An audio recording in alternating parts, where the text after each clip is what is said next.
it's been finicky.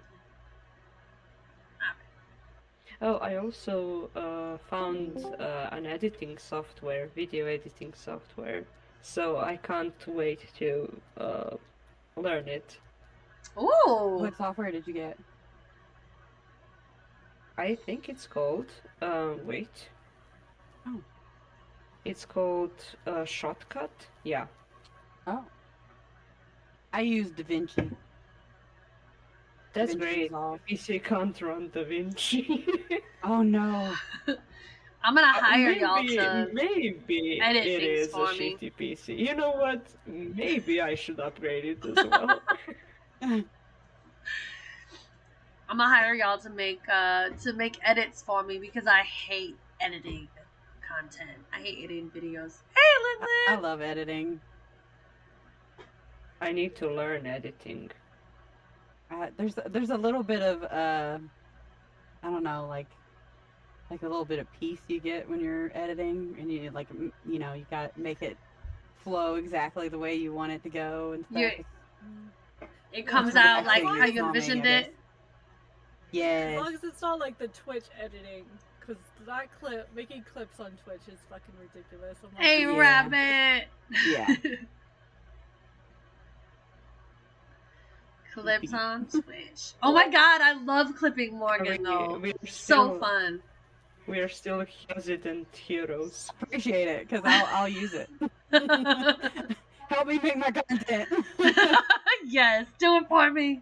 Hell yeah, I'm here to help. I'm here to capture all the funny faces. That's literally Heck my yeah. favorite. That's my favorite thing. I get what you're Don't do saying. that. Deke's like, I'll turn off my camera. If I had one, All right, y'all. Well, we'll go ahead and get started with our personal introductions and then our character introductions. And then I will go ahead and bring us into the scene. I'll do the recap and then bring us into the scene. So, my name is Sasha. I am an RPG streamer, artist, AO3 writer. You can find my stuff on Tumblr and on AO3 under the name Sasha with 3 S's 199. I'm in New Orleans. I've been DMing for about 3 years, and I tell narrative heavy, character focused, um, role play focused D&D games. I love the collaborative storytelling of the game, and I'm so excited that y'all are here with me to wrap up our little mini campaign. So thanks, everybody.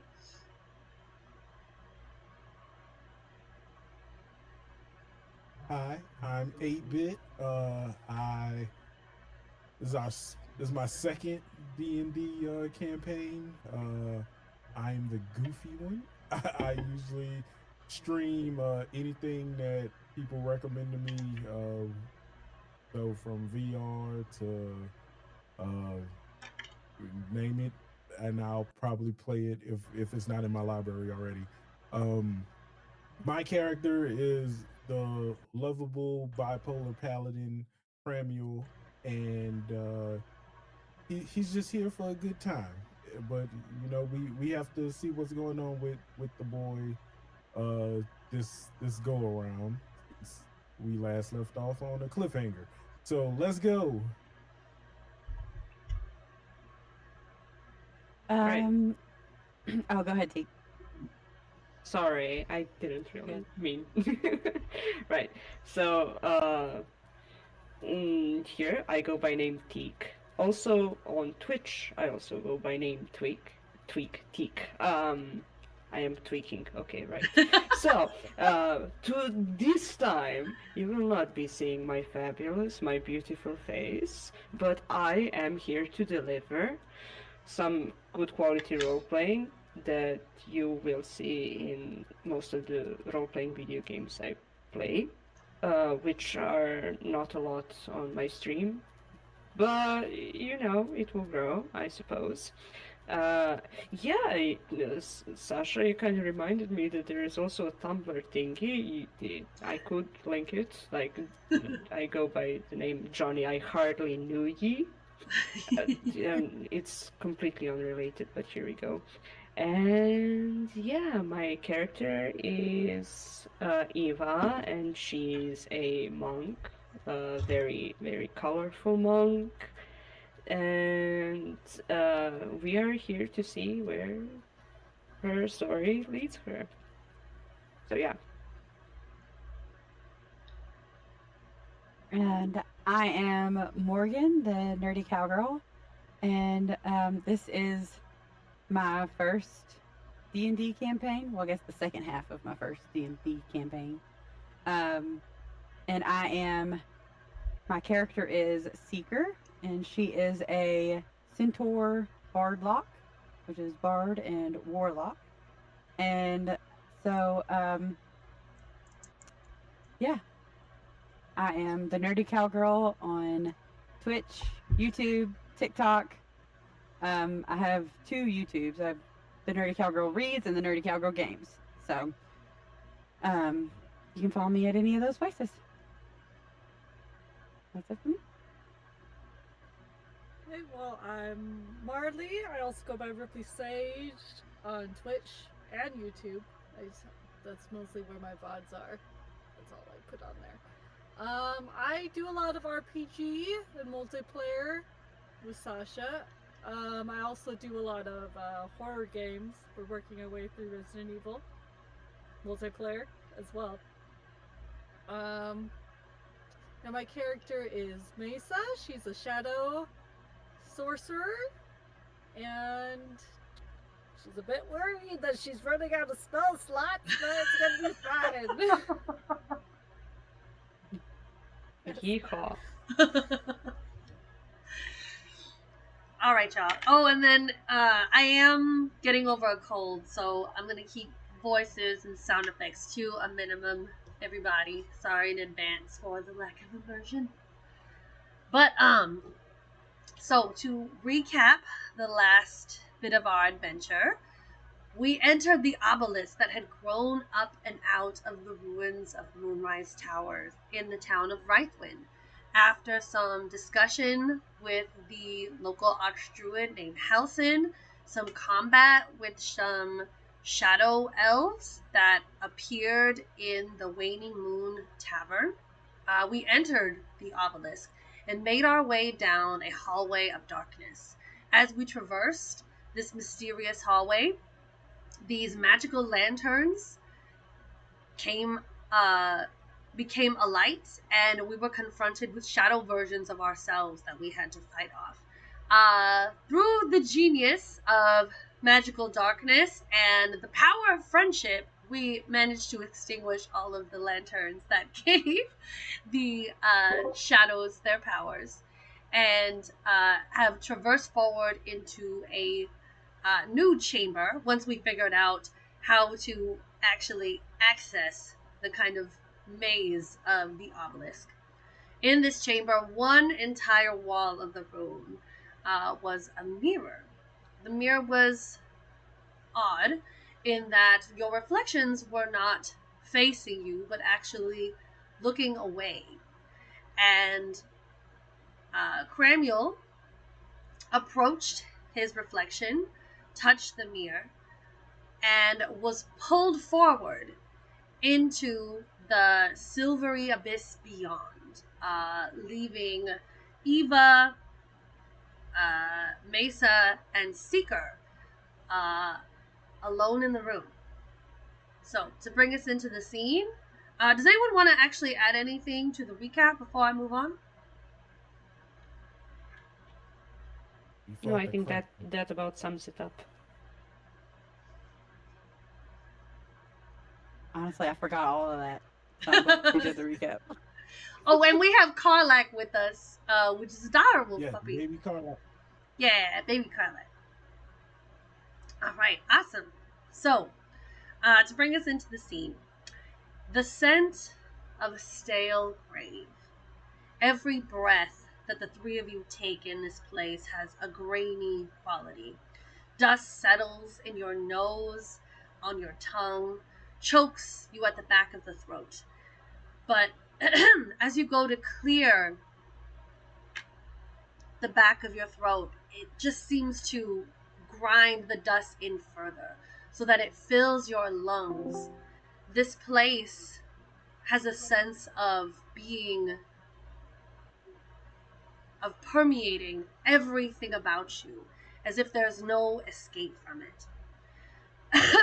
If you clear your throat, if you cough, the sound echoes and reverberates and almost seems to haunt the spaces that it takes up, as if it's the first sound that was ever made in this dark, foreboding obelisk. The darkness around you is oppressive, as if it is trying to encroach upon your light sources and upon your dark vision. Your friend Cramuel was just pulled through this spear that lines one wall of the chamber that you stand in. Oh, sorry, the thing's moving around. There we go. And you saw for a brief moment his reflection glance back at him before it reached over and pulled him through. The mirror rippled like a stone dropped into a pond and then went still. And there was no sign of your comrade. So, Cramuel, before we kind of get to your character and what's going on with you, I'm going to give the girls each a chance to let us know what they want to do and what they're thinking and feeling seeing this just happen. Karlak goes up to the mirror and not touching it, but kind of like sniffs it and whines.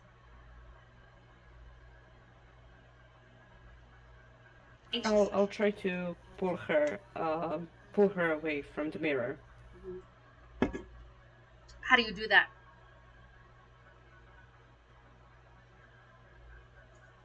Could I do that? Yeah, how do you do it? Describe for us how you move Karlak back. Yeah, I would grab her by her torso and try to actually comfort her. Well, but that would also like be kind of comforting me as well because I'm scared shitless. Mm-hmm. It doesn't take much strength for you to kind of pull her back and convince her that it's not worth diving into the mirror after Cramuel. So Mesa and Seeker, what do you do? Okay, so sorry, I was reading this. I've got a message, Mm-hmm. card message. And it says, it says you point toward a creature within range and whisper a message. The target hears the message and can reply in a whisper that only you can hear. But it also says you can cast the spell through solid objects if you are familiar with the target and know it is beyond the barrier. Magical silence, 1 foot of stone, metal, or wood, or a thin sheet of lead blocks the spell. So could I try and cast this, or Yeah, and get a message to him to see? yeah, of course you Okay. can. What message do you send to Cramuel?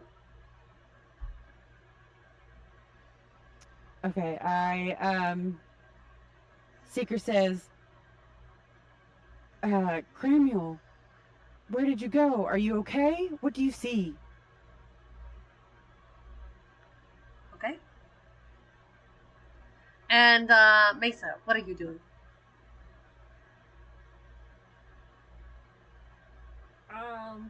If I remember correctly from when you described the room last time, you said there was like a blue flame in the middle of it. There is. It is a circular pool, actually.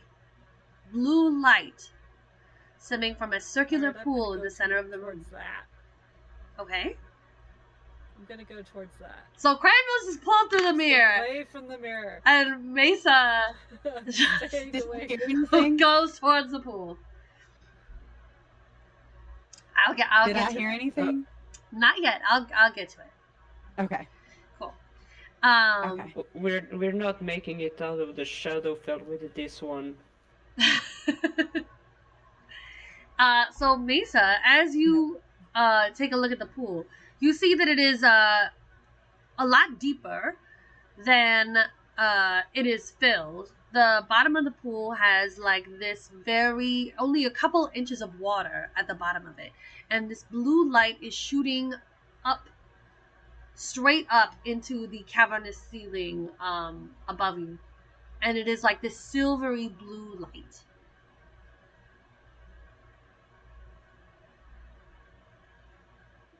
Lovely. Um, can I step into the pool? Yes, you Oh, step sure, into why the not? pool. Yeah. Mesa steps over the small kind of cement stone lip of this pool, and you hear this soft kind of splash splash as her feet hit the stagnant water that is sitting in the last few inches like of this. Swirls of blue and green kind of eddy around your feet, but nothing else really seems to happen. Alright, yeah, I'm just gonna keep walking towards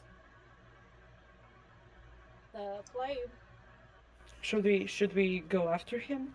Should we go after Cramion? I don't know. I tried to send a message to him, but I don't know if I've heard anything yet. Okay. There's a delay. Just we're gonna need a raise. We're gonna need a raise. I agree. I'm gonna take out some of the paint, and then I'm gonna draw a war paint on my face, and then do also on Carla. Aww. and I'm gonna be like, okay, my dads didn't raise a pussy. Dads didn't raise no pussy. Alright. Love it. What does the war paint look like? Well, it's kind of like streaks of red, and they would go like uh, on the either side of the cheeks below the eyes, and one on the forehead. Nice. Nice. Alright. Now we go to Cramuel. Cramuel. You find yourself a bit disoriented at first as you feel a warm hand gripping yours as your feet find solid ground on the other side of this mirror. You're hit initially with this cool blast as if you've fallen face first into a pond.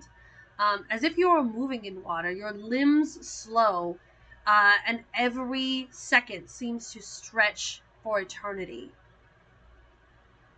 And then you're moving in real time again. As your feet find solid ground, as the hand that gripped you dissipates, you blink in the dim light of this chamber that you find yourself in.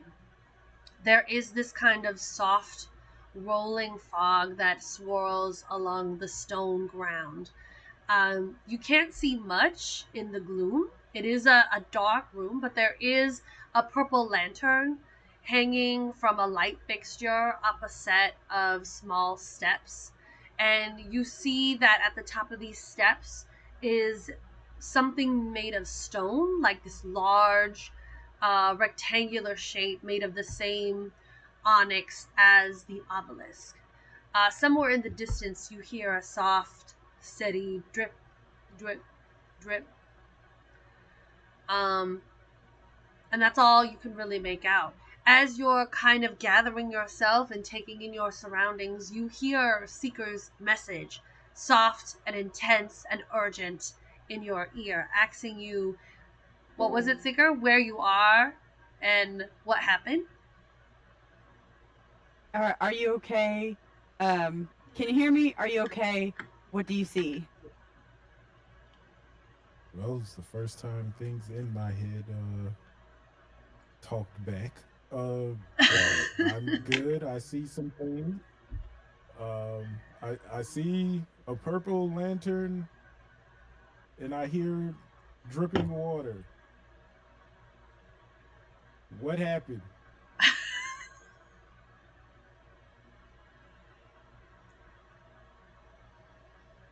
Can I keep communicating with him, or is it Yes, just a so one-time thing? no. Message is a cantrip, so you can keep casting it. Okay. Okay. So I respond back to him. Can you see the way back to us, or can you see a way out? No, there's what? Is this really I love Seeker, this. or is this my mind saying this is Seeker? Samuel, I'm a warlock and a bard. Of course it's me. That's what I would say in my head if that was. What's your dog's name? Karlak. Trick question. You don't have a dog. I knew I was crafty. Okay. If you really are her, where do I know you? We use the same blacksmith. Indeed, you are truly her. Have you found your husband? No, we need to find you first. You Me? disappeared. We can't find you. I'm here wherever this thing took me. Don't touch the mirror. It's dangerous. It turns everything gray and weird. Like if you smoked a whole pack of gillyweed. Can you find your way back to us? How do we help you? Not sure about that. Let's take this in stride. There's a lantern here. I'll see about the lantern. It's purple, like everything else here. It picked the worst color for this. But I'll see what I can do. I'll see if I can make my way Mirror out to here. you? No, do not come in here. It's weird. And I don't think Mesa would like to come in here anyway. It's kind of dreary. Well, it's not good for us to be separated. We need to get you back. Well, y'all are not separated. I'm the separated one. You can't get paid if you get lost. Can't get paid if you die. Lost is better than dead.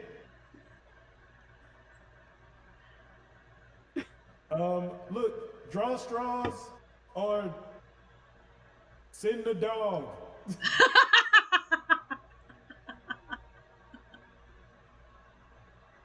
Send a rescue helicopter. I'm dead. All right, The Cramiel. dog might be able to like sniff something to me. Cramiel, do you look behind you, or do you just keep heading forward to the lantern? I would like to look around 360 what I can, grabbing the lantern. Okay, so if you look behind you, you do see like a solid wall. It doesn't look like there was a mirror behind you.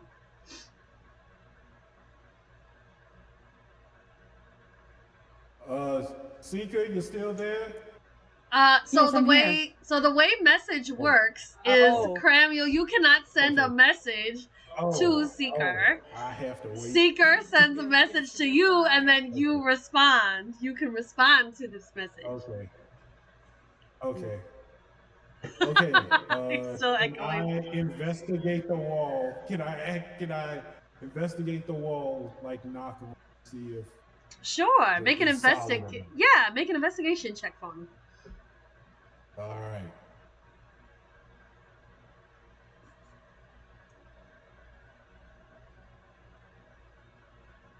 All right. Yeah, I don't see nothing. One. All right. What? Let's just get it out the way.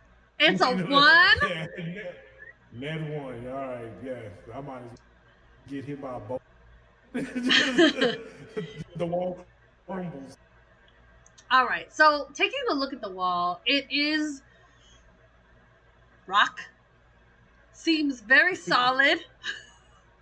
It's a wall. Like every other wall in this place. But you do remember that to kind of navigate your way through the obelisk, you did have to walk into what initially looked like a solid wall before, and it turned out to be a gap in the wall. It was an illusion. So you do know that things are not always what they seem to be. Okay. I will walk into the wall. I'll walk into the wall. Bonk. Your horns smash into the solid stone of the wall. All right, we're not going out the way we did. Best to press forward. All right. Okay, so I need to cut back to the girls. After that exchange with Cramiel, Seeker, you guys see Seeker just talking to herself for a little while. Seeker, what do you tell your comrades about Cramiel and the conversation that you had? I'm literally looking at her expectantly. Mesa.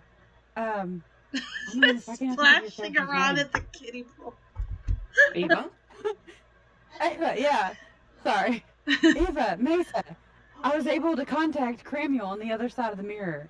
He said not to touch it, but he's in a big room with a purple lantern. He said not to come over there with him. What do you guys think we should do? Well, we can't just leave him there. That's what I said, but he said better lost than dead. Okay, but what actually tells us that he's not dead? I can't speak to dead. Okay, that's fair. Then we gotta find some other way to get to him. Mesa, do you have any idea? Well, I wanted to touch the fire to see if it did anything. So it's not So fire, you it's just too. light. It's not fire, It's it's just light. It's like a source of light. It's almost like the water itself is like kind of glowing. It's almost like a, what is that? Photophosphorescent like effect? Bioluminescent? Thank you. Effect in this pool. So there's not really any fire. There's no like source of light to touch. But you could try something else if you want to. I don't got anything else. I say we go through the mirror. What is the worst that it could happen? Yeah, sure. We could disobey the orders and go through the mirror and possibly He's die not as in well. charge. What orders? What the Cramiel suggests is a suggestion. He's not in charge of us. But what if we go through the mirror and all end up in different rooms? We should tie a rope. Put the dog through first. And see, like, tie a rope to each other, send the dog through first, and if she ends up with Cramiel, then we know we're in the right area. But what if we lose Corlac forever? She's tied to a rope. You send her through with a rope and we can pull her back. Because that's how magic works. We can't lose her if she's got a rope.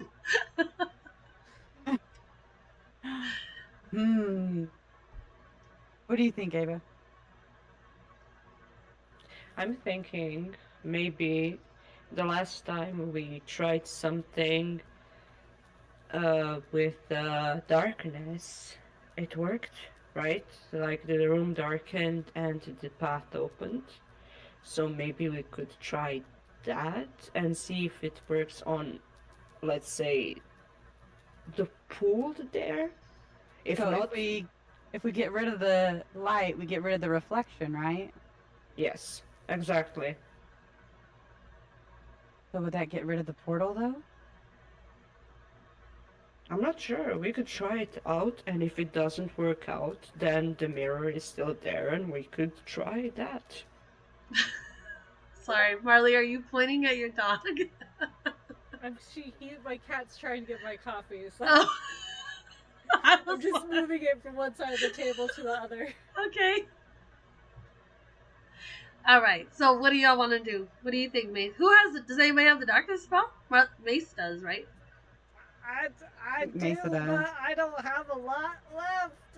I feel like we're gonna get into a big fight, and I don't know. I'm not warlock. I can't take a 1 hour rest and it all comes back to me.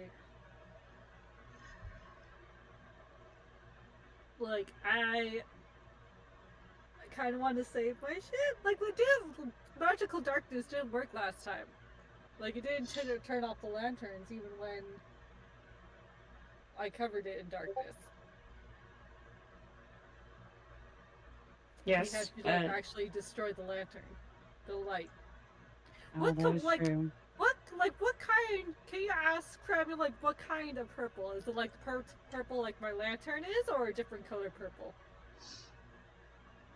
I don't know. Let me check. Samuel, are you there? Can I respond? Yes, you can. It's like a one-way Yep. walkie-talkie. I'm here with a headache. Can you describe the purple lantern?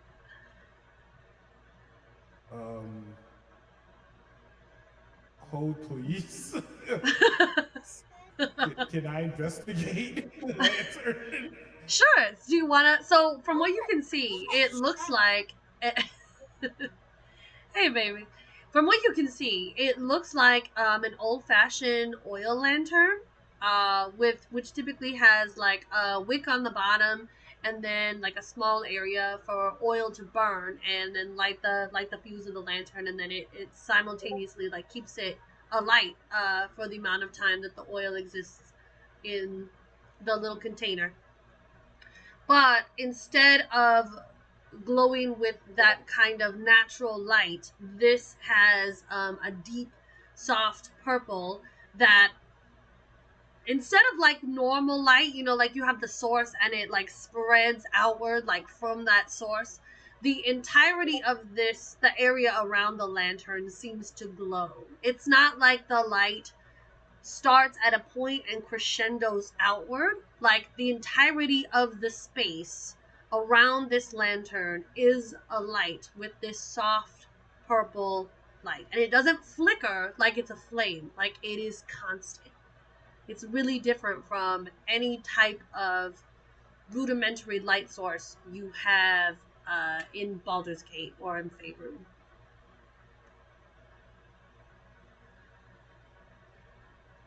Seeker, it looks like some old voodoo lamp. Some shady magic. Oil lamp. Not something you would see in anywhere that you would probably want to be. Looks very poor.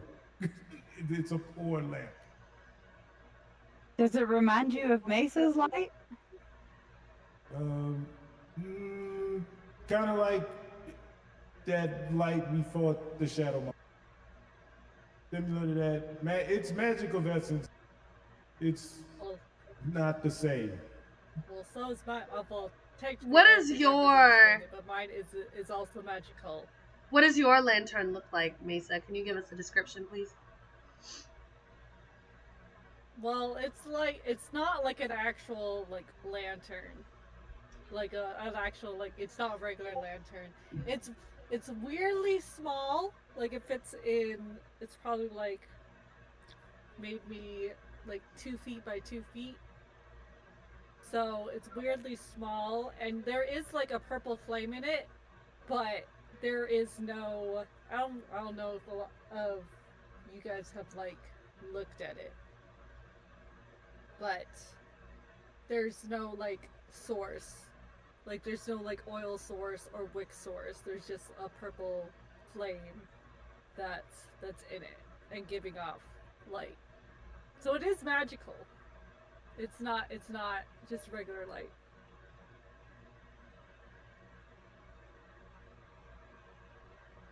Okay, Cramuel, don't move. We're gonna try and figure out a way to get to you. I mean, all right. Just don't think you're going back. It'll hurt. It's a one-way trip. Technical difficulties. Please stand by. Okay, It's a so one-way trip. what do you three want? So you see Mesa is standing in the pool. Her feet and socks are wet, and she's been kind of splashing around, like in this, not splashing, but like moving around. Like you can hear the splash of water. There is a little bit of water down at the bottom of this illuminated pool. What do y'all want to do on this side of the mirror? Yeah, fuck it, let's try. I would like to extinguish all sources of light. Okay, so taking a look at the pool, make an investigation check for me to see if you can determine where exactly the source of light is coming from. One moment.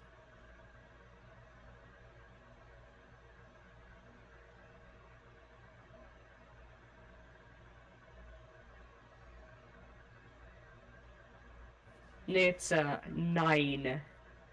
Okay, so it looks like there is something that resides within the water itself that is illuminating, that is causing this beam of light.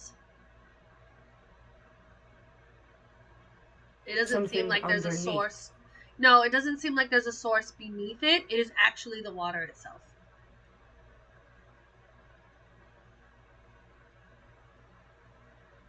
How do I... How do you turn off water? How do you turn Yeah. off the water?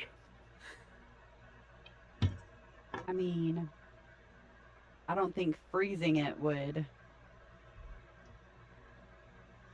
get rid of the light. I think it would still shine the light through, right? Can we actually go towards the light? Which you shouldn't normally do, but like, can we try to reach it? Yeah, you can touch it. So, like reaching into the pool, the light shoots straight up from this circular pool that is in the center of this chamber. Kind of like the moonbeam spell. It shoots straight up and then kind of dissipates. Looking into this circular pool, it's only about like 3 feet by 2 feet. It's not very large. And there is only maybe a couple, it is a little bit deep. It is maybe like a foot or 2 deep. There's like a cement or like a stone lip around it. And there's only maybe 2 or 3 inches of water at the bottom of this pool.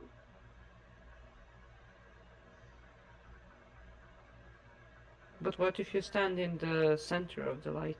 Yeah, so You can put Mesa your arm is in there. standing in it. And while she does cast like an interesting shadow pattern along the cavernous, like within the beam that is shooting up itself, she doesn't dim the light standing in it. Do any of us have a rope We to should. tie to Carla Yeah, I if think- we wanted to send her through? Yeah, I think everybody It's has rope usually in the pack. in your Yeah. inventory. Okay.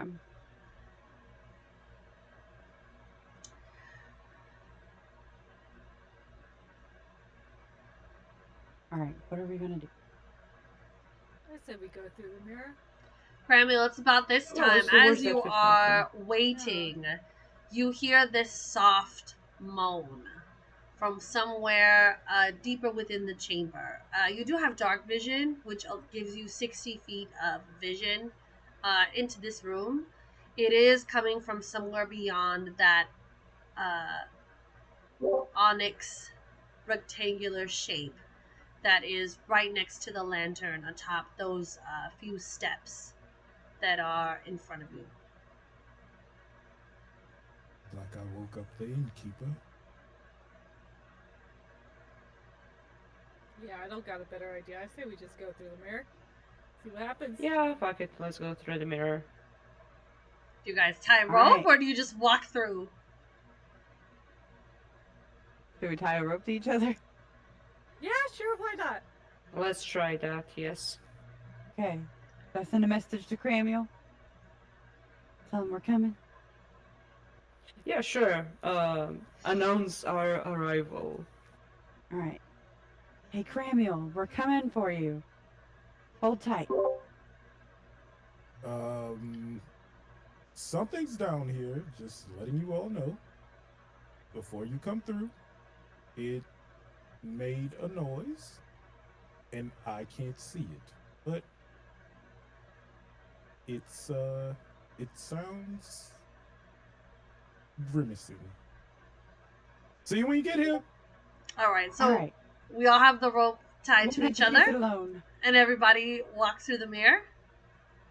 Right. Okay, Yep, That's here we great. go. excellent. Don't call back. As you turn to face the mirror, your reflections are no longer looking away from you. They are looking at you straight on. And in the familiar faces that you all see every day, the only difference is the eyes that are solid black, as dark as the obelisk. Seeker, your reflection meets your gaze. Why do you even try? You know you can't save them. You're foolish to think you can make a difference. What do you know? Nothing. What have you done? Nothing. Why dare to hope? You're better off just dying.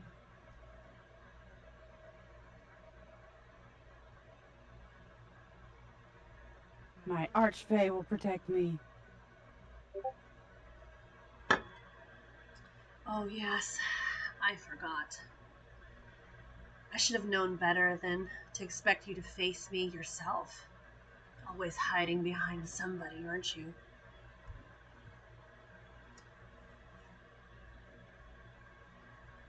I've got a group with me, and I plan to get us all out of here safely. Mesa, And Sky Lantern. Mesa, your reflection just stares at you. This look of disgust, of revulsion, slowly creeps across your own face. She takes a breath in, as if she's thinking about saying something, and then she lets it out in a disgusted sigh. You're not even worth the effort.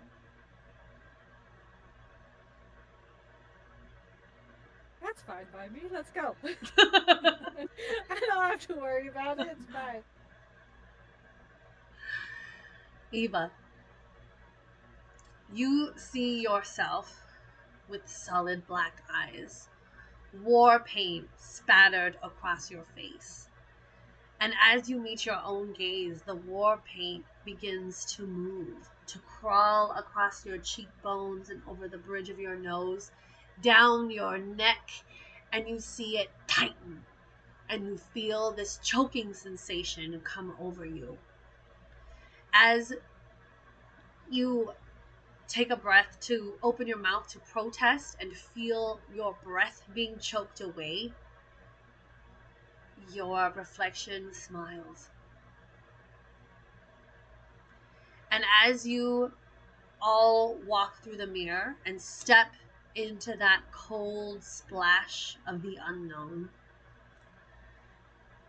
there is this wave of uncertainty and doubt that you do not carry with you into the other side. Cramuel standing there, still maybe kind of rubbing your horns as you smashed your head. The three girls kind of barrel through, all tied together with a rope. Karlak jumps on you, knocking you to the floor, lapping your face with her slobbery puppy kisses.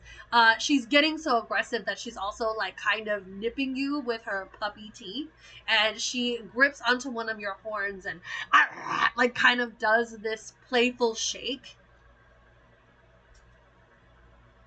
Quick question. Karlak's shadow didn't say anything to her, did it? Nope. She didn't even have a reflection. Glancing back, Mesa, you realize that Karlak did not have a reflection at all.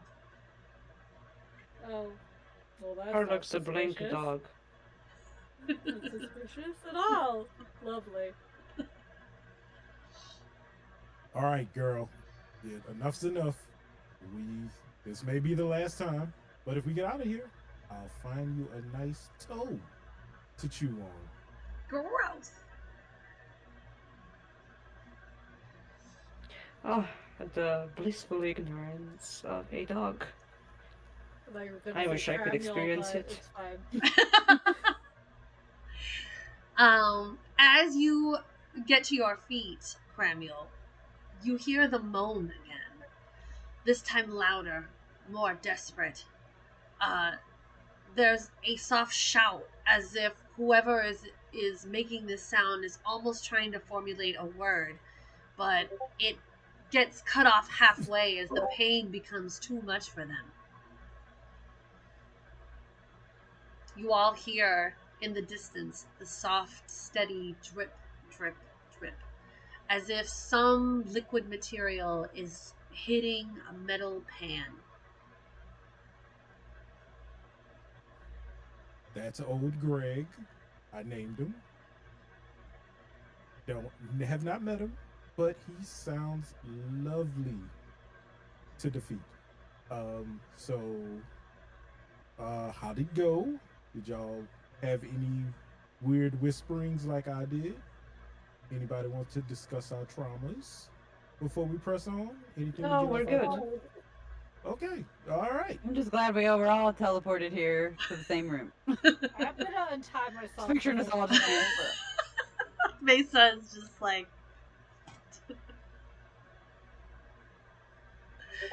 Yep, you're all in the same place. Cramuel, So- if you could unveil the map for us, please. All right. Am I sharing? Yeah. Okay. Move y'all over. All right, let me just close y'all. All right.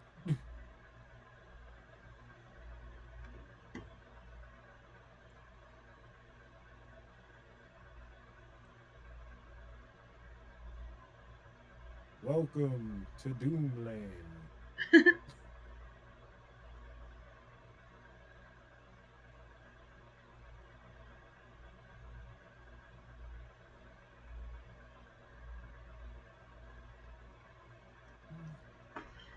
As the fog kind of clears, y'all see that you are actually in the remnants of an old cathedral.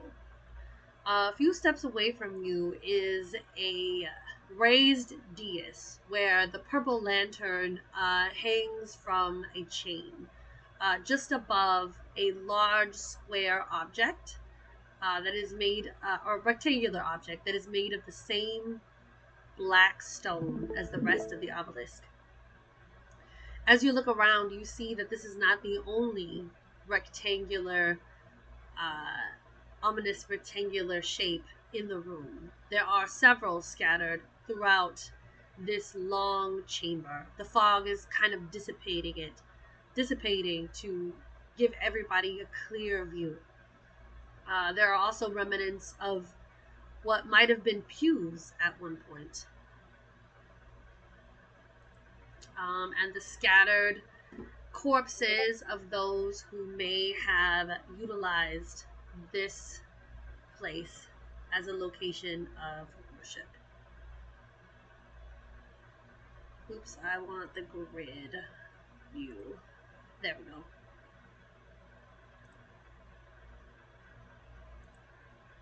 That looks okay.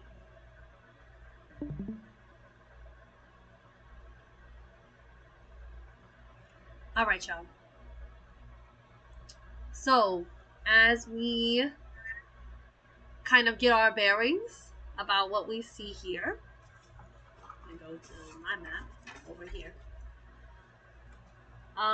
You see that you all, so down at the bottom of the map, where there is the number 10, that's where all of y'all are in this kind of cathedral setting, right next to the raised dais and the large rectangular shape that is where the number 1 is on that map.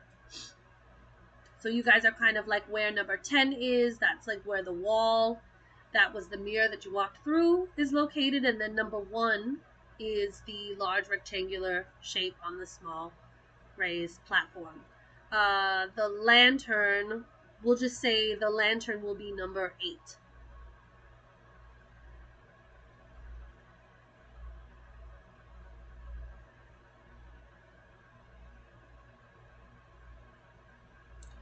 So as this room becomes clear to everybody, what would y'all like to do?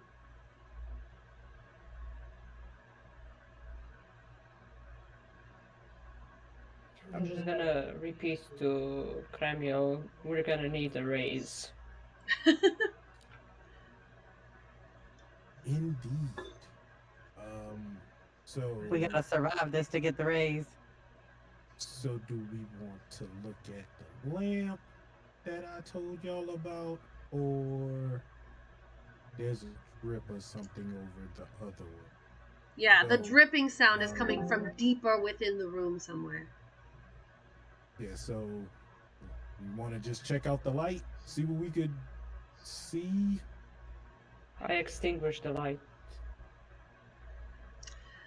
So the You want to lantern. extinguish it, or You want to extinguish Yeah, I it? shoot it Quiet. down. I'm gonna take my hand crossbow and shoot it down. Awesome. Roll me an attack.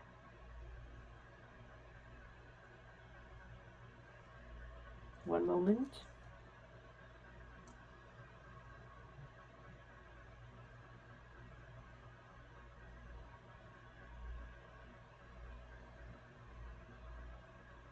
$17. No, wait, 19. Yeah, 19 hits. Your arrow strikes the lantern. It wobbles some of the glass that fills out a few of the panes that surround its kind of octagon shape shatter, but the light does not go out.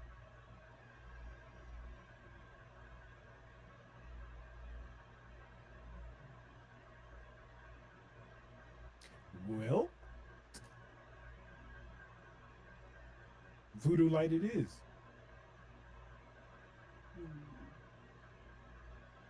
Voodoo schmoodoo, what do you mean? I'm gonna climb the pillar and knock it down. Okay, so there isn't a pillar.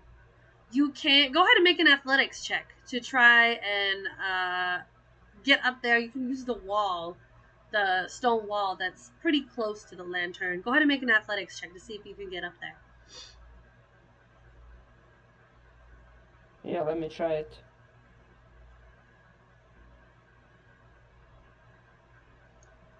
S- 17.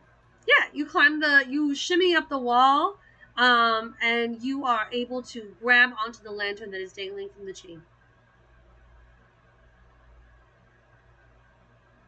And so I try to dislocate it or knock it down. Okay. So it's attached by a chain, so you don't have the strength to break the chain that attaches it. How do you want to do that?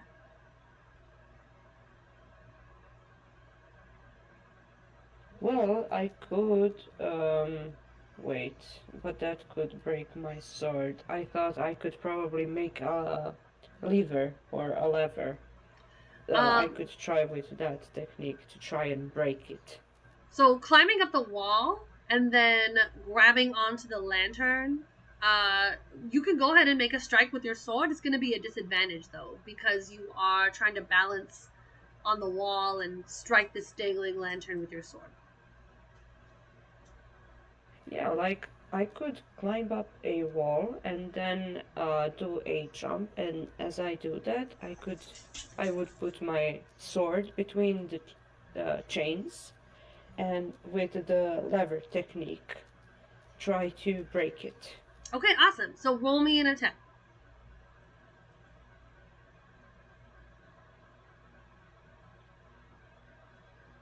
That is 16. Awesome. That does knock the lantern down. It hits the ground, bounces. The rest of the glass around the frames that surround this octagonal lantern shatter, but the light does not go out. Okay, it's voodoo. See, told you, voodoo lantern. And It's as I was about this Resident time that the voodoo expert, moans that are coming from within the room begin to grow louder, and you hear the soft, slow grind of stone scraping on stone. As you look over into the depths of the cathedral, you see several shapes are climbing out of these rectangular sarcophagus that line the walls here. Everybody, go ahead and roll initiative for me. oh god. I think it's just a lantern, Eva. I don't think it does anything. I don't know Not if you're 20. obsessed with it. Okay. It was worth it to me. Snoop, get down. You cannot play D&D. No, you can't. Sorry, you can't roll dice. You don't have thumbs. Hi. Go on, buddy. Go do something else. Go on. Morgan has her kids, and I have this dog. Look at this guy. No. What is happening? I had to kick everyone out of the room. Go away! You can't play! No! Same. No, go lay down. Go on.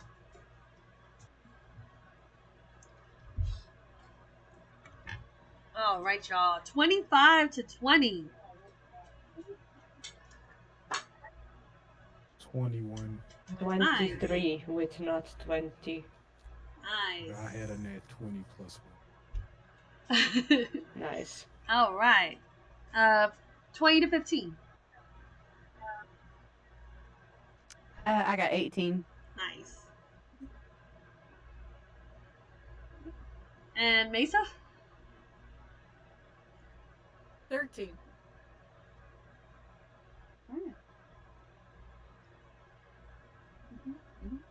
What's your dexterity? Uh-oh. Me? Yeah. It's a +3. Okay. Cool.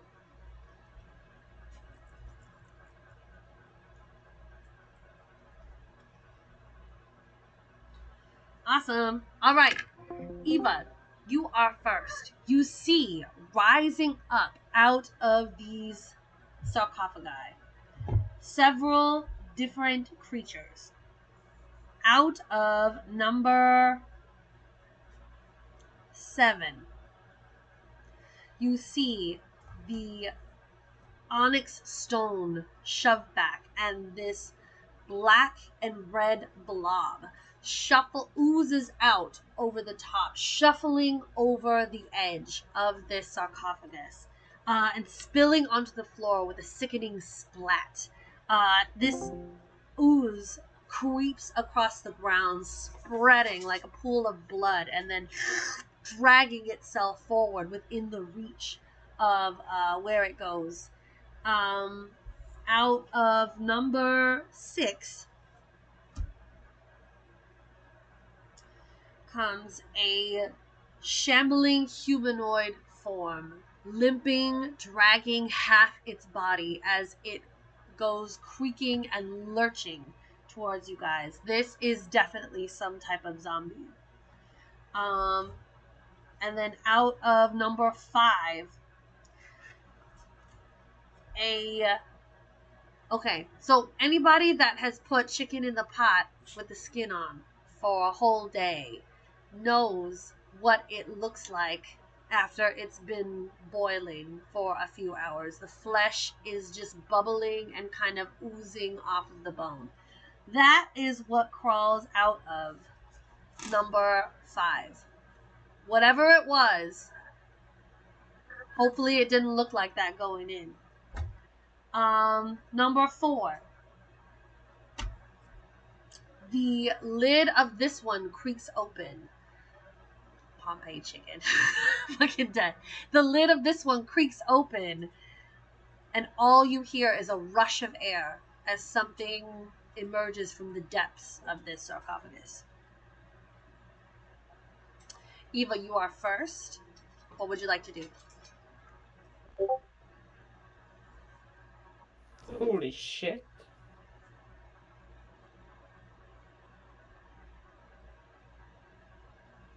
So You can say that again.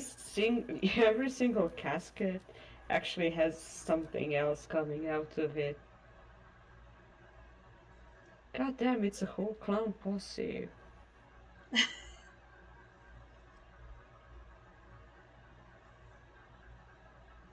I just hope Spanish Inquisition isn't gonna appear.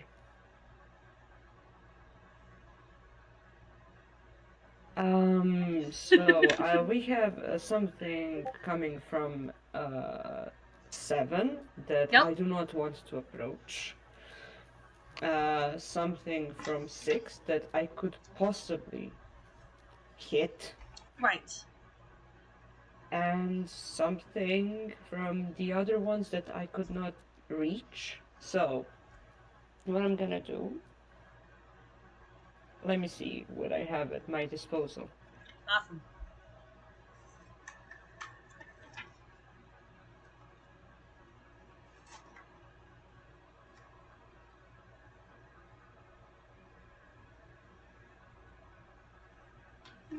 I'm going to make a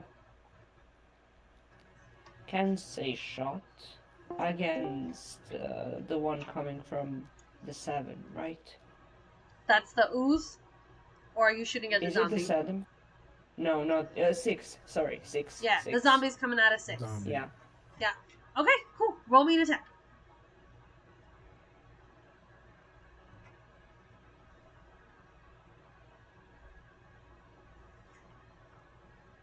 Does the 14 hit? Yes, it does hit. Right.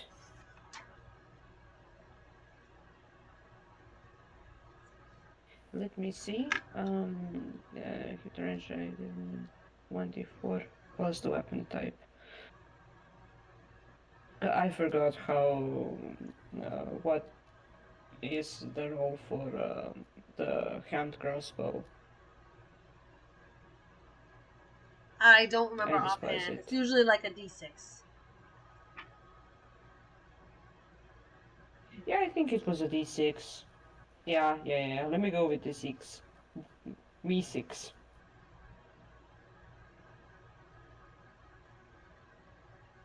All right, so you strike the zombie with your crossbow. The impact of it shakes its entire form and kind of shoves it back a step. It lets out this low moan, different from the moan that you heard earlier, that the group heard earlier. And the zombie continues to shuffle on. Anything else? What's the damage on the zombie on that attack?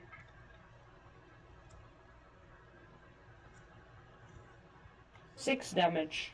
Awesome. All right. Anything else on your turn? I'm gonna use my I'm gonna use my extra attack to shoot it again. Okay.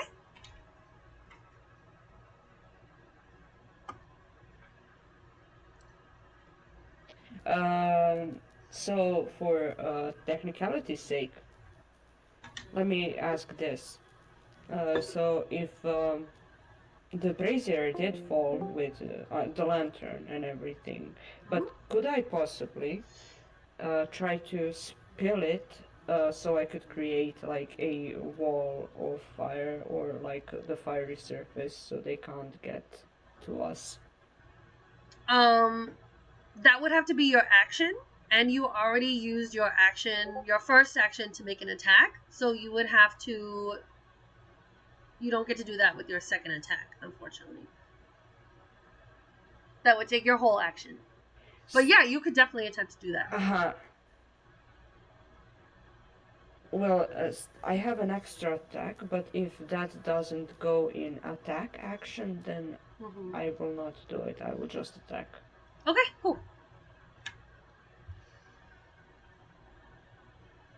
Could I attempt it as a part of my attack, or No, because that would do take I, your that would take your whole action to try I and see, spill I the see, oil I see. out Okay, and then okay, light then- it and create a barrier of fire. Yeah. That's fair. Yeah. Then I will try to attack it again. Okay.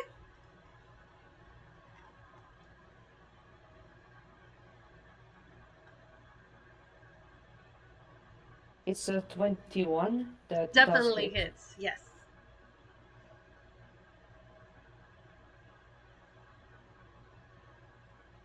It's whooping 4 damage. All right, awesome. So as your second arrow takes it on the other shoulder, the zombie hits the ground and then it picks itself back up.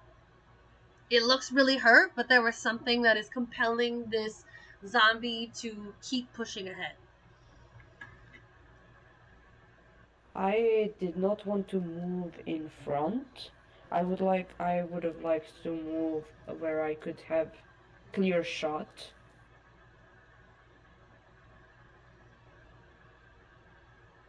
Would that make me move forward, or could I just shoot from the corner? I'm not sure. It kind of From the depends cover. on where you came out of on the map. I would say you guys were all kind of like grouped up. So Yeah, I would say you most could shoot from where likely. you were if you don't have to move. Yes, and then I could like get behind the cover. Is this is The this only cover? no, that was the lantern. So the only cover you really have is Okay. that large sarcophagus on the raised dais, that number 1. So you could move over there if you wanted to. Yeah, move me to there. Thank Okay. you. Awesome. Does that finish your turn? Yes, that does. Okay, cool. Cramiel, you're up next. Seeker on deck. Okay. I will move towards the zombie and no. First, I will use my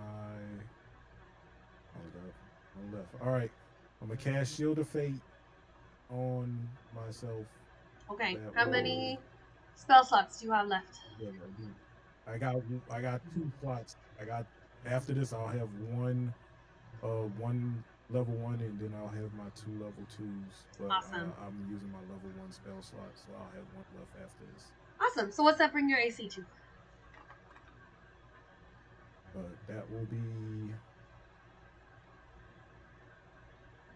Should be 19, plus right? 2, so 22. No, I got the No. 1 for the cloak.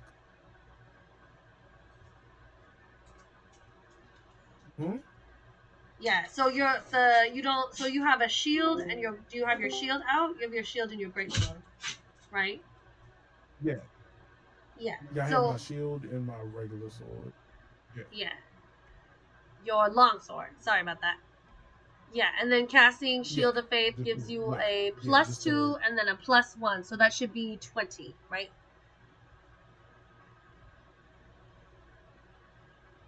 Yeah, wait, hold on. Okay, so the cloak plus 1, Right. the shield and the shield plus 2, and then Shield of Faith plus 2. Right, so that's 22, right?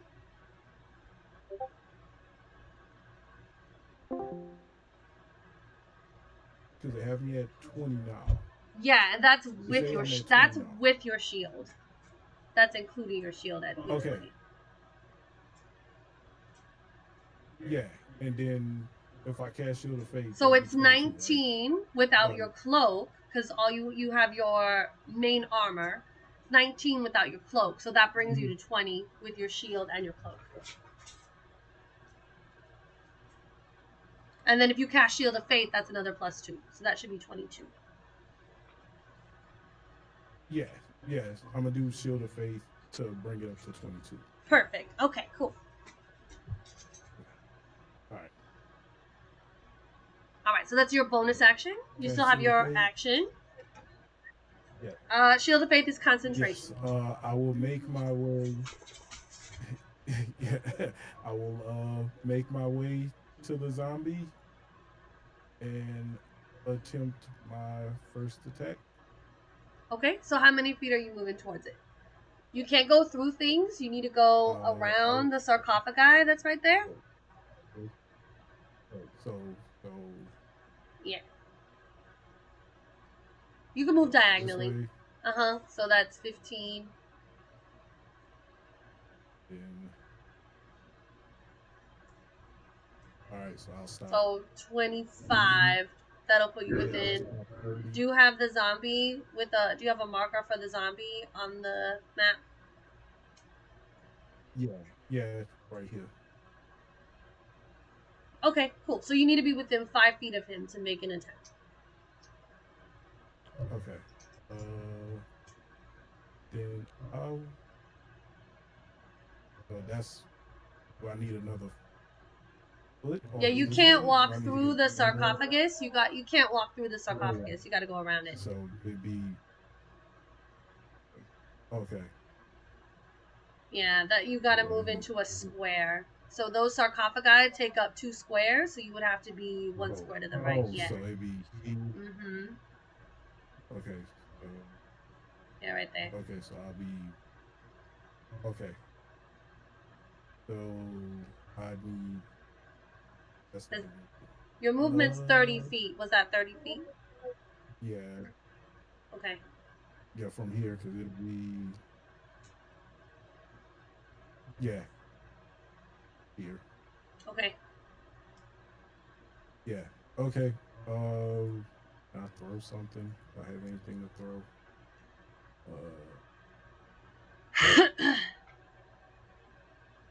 Nah, I'm good. I'll just tank here. Okay. Alrighty. Seeker, you're up. And ending my turn. Okay. Go ahead, Seeker. Have the ooze up next. Okay.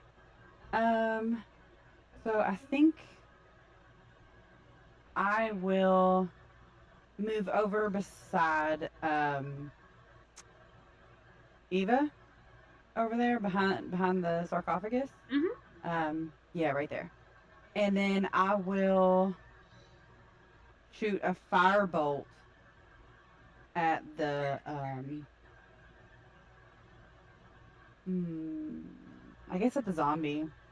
Okay. Awesome. Roll me an I'll attack. attack the zombie. Take him out. All right, I got 15. Hits.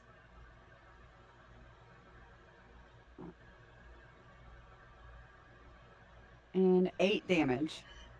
Awesome. Your firebolt arcing over the onyx sarcophagi that the two of you are taking cover behind hits the zombie square in the chest. He alights in the blue fire of your spell and becomes a smoldering pile of ash on the ground. The zombie is dead. Woo! Yeah. One down. Anything else on your turn? You can give somebody inspiration as a bonus action. I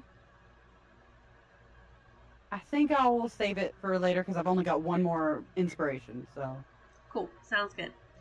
All right. save So it. now we move over to the blood ooze, which is at number 7. The intense iron smell of this creature. I'm going to have it move 5, 10, 15 feet. So it's within 5 feet of you there, Cramuel.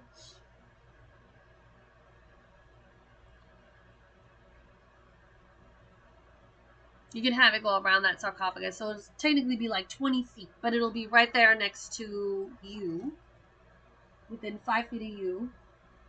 And let's see. Oh, it says the ooze can move through a space as narrow as 1 inch wide without squeezing, so it should be able to get there. No problem.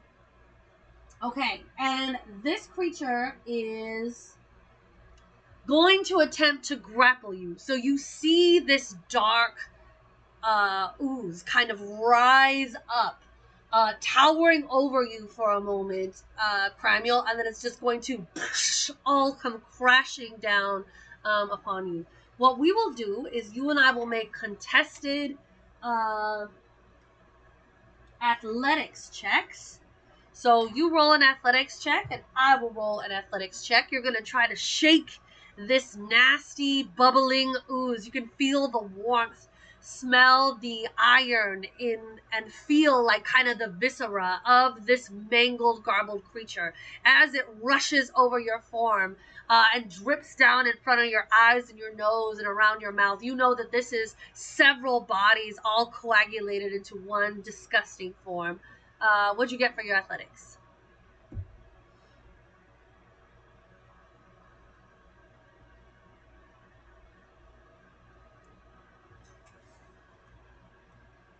$21. Awesome. So you are able to shake off this nasty, nasty monster. So you are not grappled. What I do need from you now. So your speed is not 0. It is not holding you. You are not constrained by it in any way. I do still need you to make a Constitution saving throw.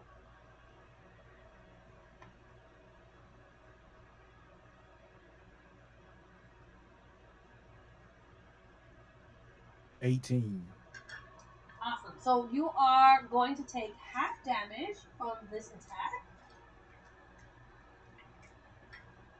Where's my other d8?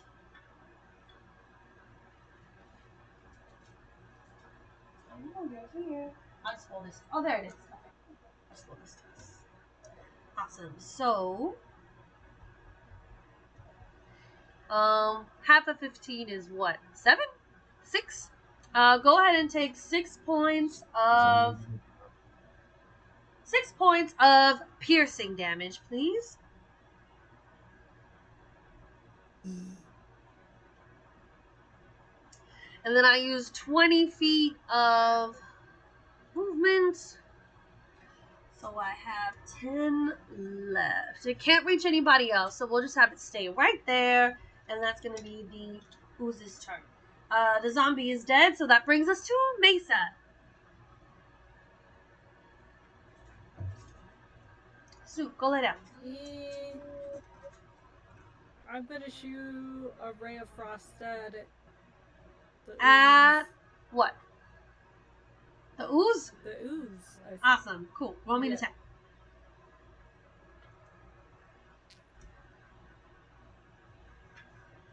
12. Hits.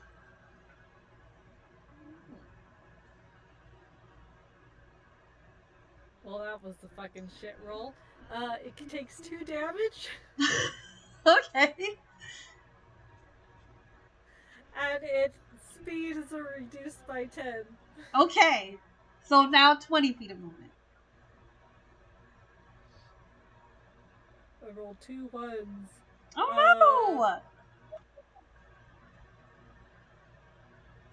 Yeah, that's it. Okay. Awesome. All right. So now we have the flesh golem, which is over at number 5.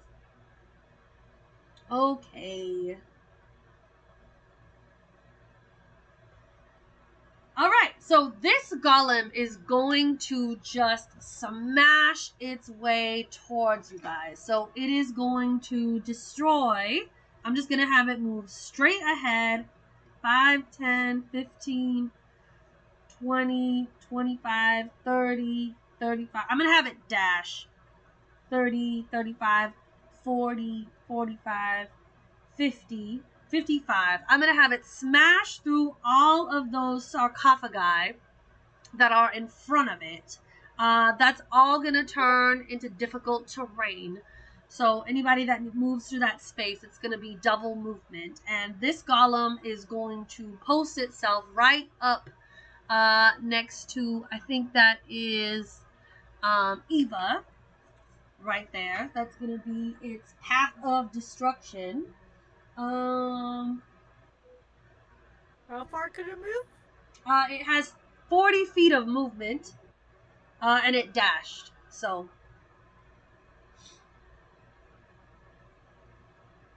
and it's just gonna post up right there next to Eva, smashing its way through all of those sarcophagus. So it doesn't have to go around them because it has something called the Path of Destruction. Wait, that's a golem. Yeah, that's the chicken soup looking guy with flesh kind of hanging off his bones and stuff. All right, and then we have the last guy.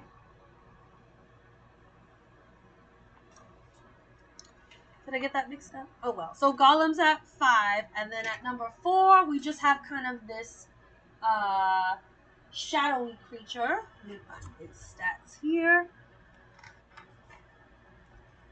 Alright, so this thing, speed. Alright, so it's gonna move. That one's at number 4. It's gonna move 40 feet towards y'all. Yes, at number 4. It's gonna move 40 feet. It does have to go around the sarcophagi, so it's just gonna go kind of like on that last row next to the wall. It's gonna go around that way and just move, let's see, 5, 10, 15, 20, 2.5, 30, 35, 40. It's just gonna move 40 feet, kind of like one square above like that number 8. Excuse me.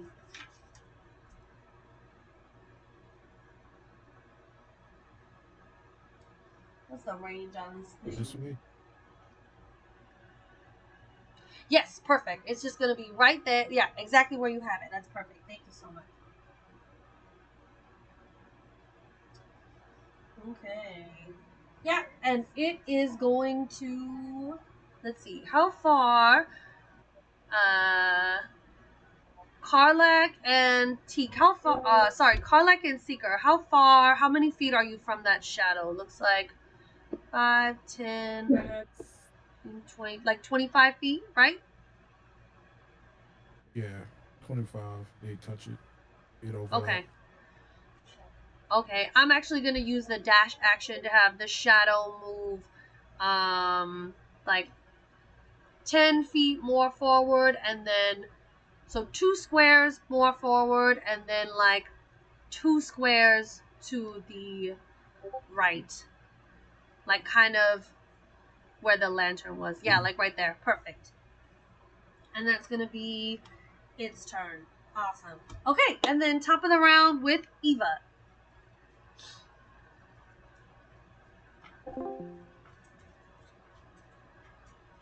I have no idea what I'm supposed to do. Like, I'm pretty sure that I don't want to be in a melee range with any of them.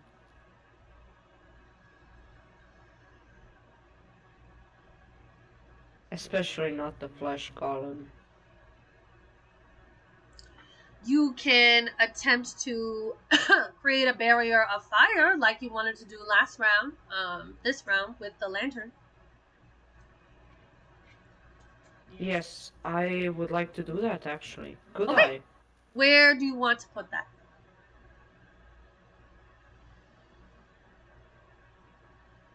Hello? Yes, where do you want to Nah, put your it's barrier of Sasha. fire? Can you not hear me? Uh-huh. Sorry, I couldn't hear you correctly. Can you hear me now? Yeah. Now I can. Yeah. Okay, great. So where do you want to lem- set up the barrier of fire on the map? You can move and put it. Well, I don't want the flesh golem arriving at the party. So I could try to make something between us and the golem. Sure. So it's not a large lantern. So I would say that, like looking at the amount of oil within it, you could maybe set something up that is like 10 feet, maybe 15 feet wide. That would take your whole action, but you definitely could do that.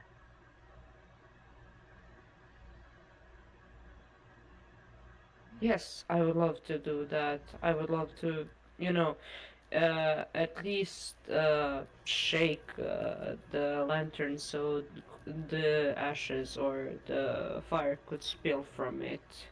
Or I could use the one that I've turned over. So that's the magical lantern. But yeah, you could definitely do like a little fire barrier with it. That's the only lantern in the room. That's the only source of light. So, but you could definitely do So that. I You just could tell 8-bit flip it where you to. want to put it on the map.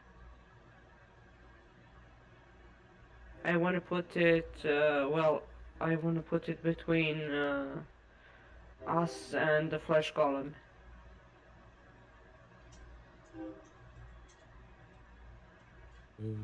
So you could do like a 15-foot barrier in a straight line. Or a diagonal line. Yes, if I you would want like to do that. Hey, Meaty, what's going on? Putting this. Where does it go? It could, well, right in front of it. You would have to use your Yeah, movement yeah, to get there, there. T. Okay. Yes. Yeah, because you would have to be standing wherever you put this line of fire. So Uh-huh.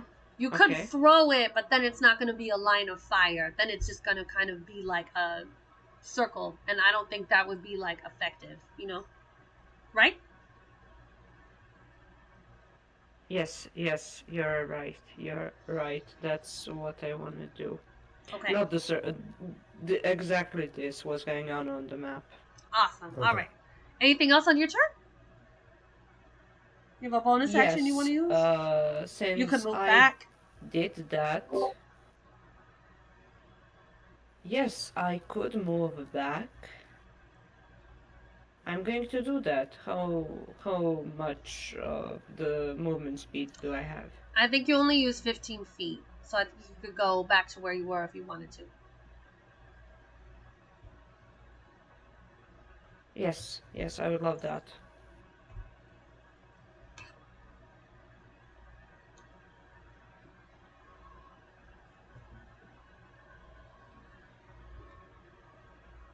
And I would like to make a patient defense. As a bonus action? Okay, cool. Can you remind us what that does, please? Yes, of course. So, patient defense, you can spend 1 key point to take the dodge action as a bonus action on your turn. So, I will mark 1 off. Now I have 4 key points that I could use. And that means that when enemies attack you, they have disadvantage because you like see their attack come. You're like prepared for an attack, right? Yes, that is correct. All right. Is that in your turn?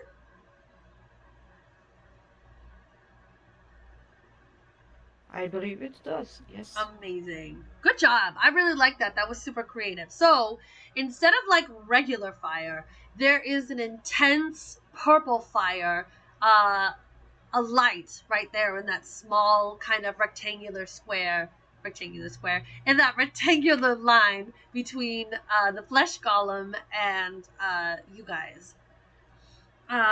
Cranial, your turn. Seeker on deck. Okay. Let's do this. Gotta take care of this blob. So I will attack the blob. Oh, and I forgot. Can I attack or am I like Because you took damage, roll me a concentration check for your Shield of Faith, please. So you just need to roll a d20, and I think you need at least a 10. Ooh.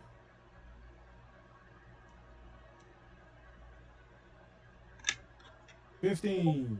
Okay, awesome. So your Shield of Faith is still up. Great. Okay. Okay. I will make an attack with my longsword. Awesome.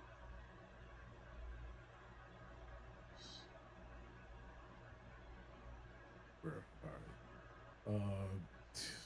Nat 1. Uh-oh. All right. So as you go to pull your longsword out of the sheath, you're still covered in this nasty conglomerate of this creature, and you pull it out of the sheath, but like there's this long, stringy stretch between the scabbard and your weapon, and like it takes all of your movement to kind of pull it out. So your first attack is just kind of getting your sword out of the sheath. All right. I will. We'll try this again. All right.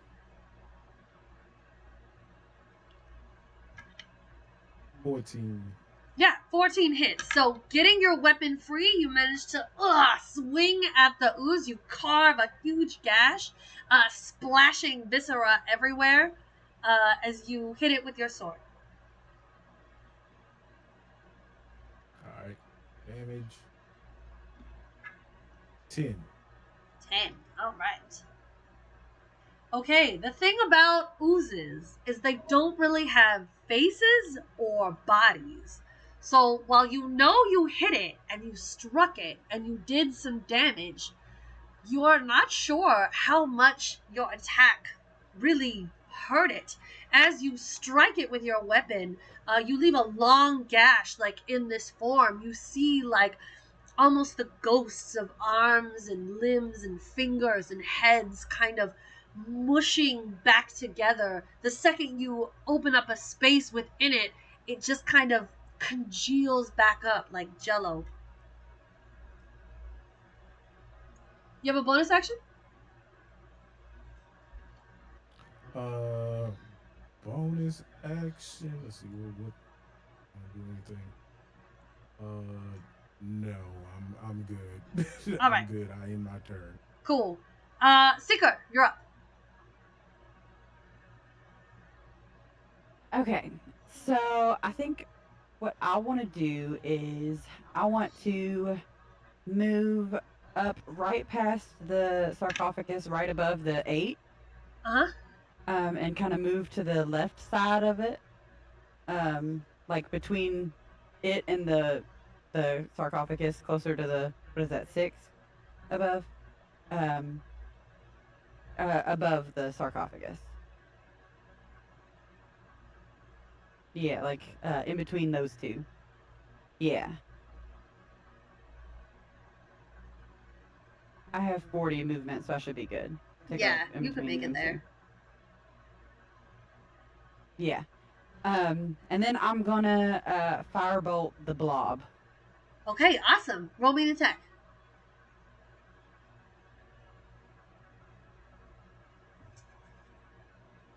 Oof. 12. Okay, 12 does hit. Your blue fire strikes the blob, and there's a nasty smoke that kind of perforates the air, and the scent of like a grill, like an old grill that hasn't been cleaned, begins to waft up from this creature. Again, your fire, instead of alighting this creature, its rolling, roiving body just seems to consume it and suffocate it and extinguish the fire. You know you hit it, you're just not sure how much you hurt it with your spell. You go ahead and roll damage for that, if you didn't already.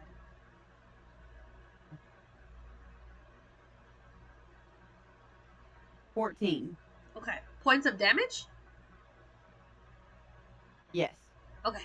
It's a D10, and it's just a D10 for Firebolt. It's It's 2d10 is what it 2d10. says. It's Oh, 2d10 I got 2d10. at level 5. I got an 8 and a 6. Oh, sounds good. Yeah, All I got right, an so 8 and a 6. 14. Awesome. Thank you.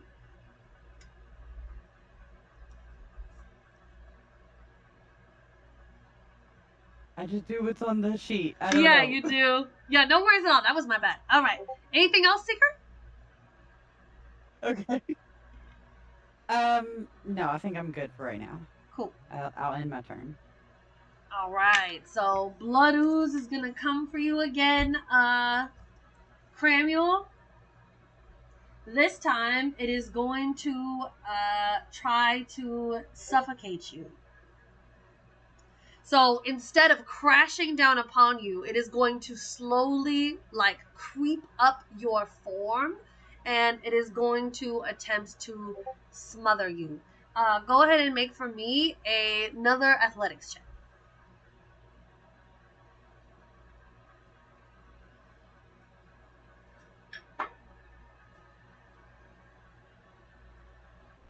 $13. Okay. I got a 15.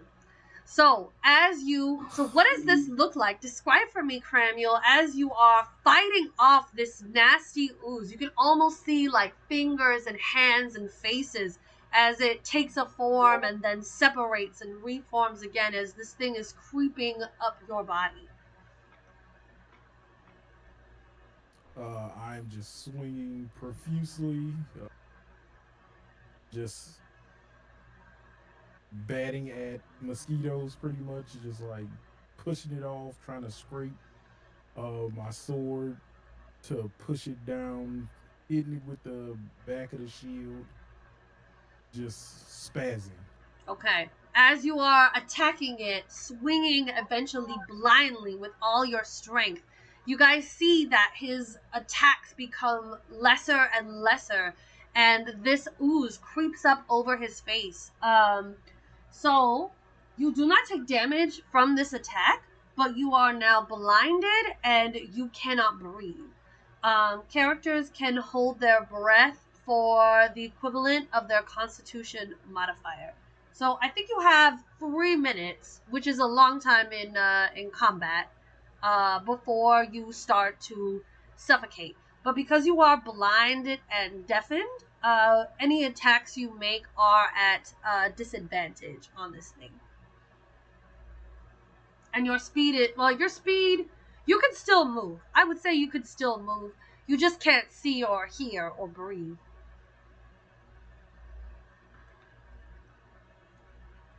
All right. So your Shield of Faith is still up because you didn't take damage on that attack. That's the ooze's turn. Mesa, you're up.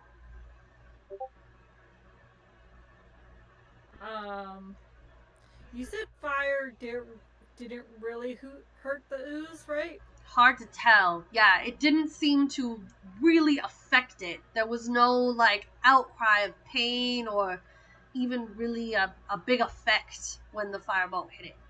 Even though it did a lot of damage. Like, it was a big firebolt. And it definitely hit. But it didn't seem like it was like resistant to it or something, right? It definitely seemed Like, resistant. There was some damage. It's not immune, but it's definitely resistant to fire.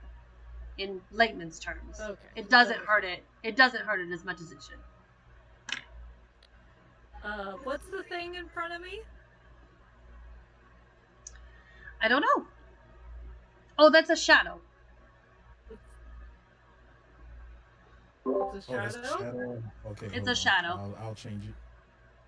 Yeah, Is it's it, like it's someone's hard to shadow, see. or- Hard to tell. It doesn't really have like a form. It's just like this kind of whispering sound, and you can more feel Okay. this cold But- air. It's not like the shadows that we fought earlier, right? It seems different, yes. Okay, so alright, that's fine. Alright, I'm going to cast inflict wounds on it. It has to make a constitution save. What kind of damage is that? Necrotic.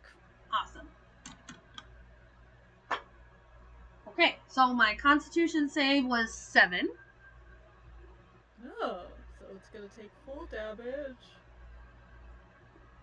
I'm gonna roll actual dice because those two were fucking shit. Oh, the digital dice?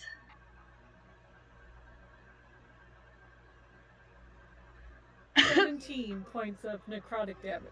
Okay, so unlike the ooze, which did seem hurt, but not as hurt as it should have been, this thing is not affected at all by your inflict wounds. You reach out, and you feel the cold draft of this thing's presence. You cast your spell, and the dark shadows leap forward and kind of give it an outline of a form, and you see this triangular gash-like face illuminated briefly, and then it just kind of vanishes, not hurt at all by your inflict wounds. Definitely immune to necrotic. Lovely.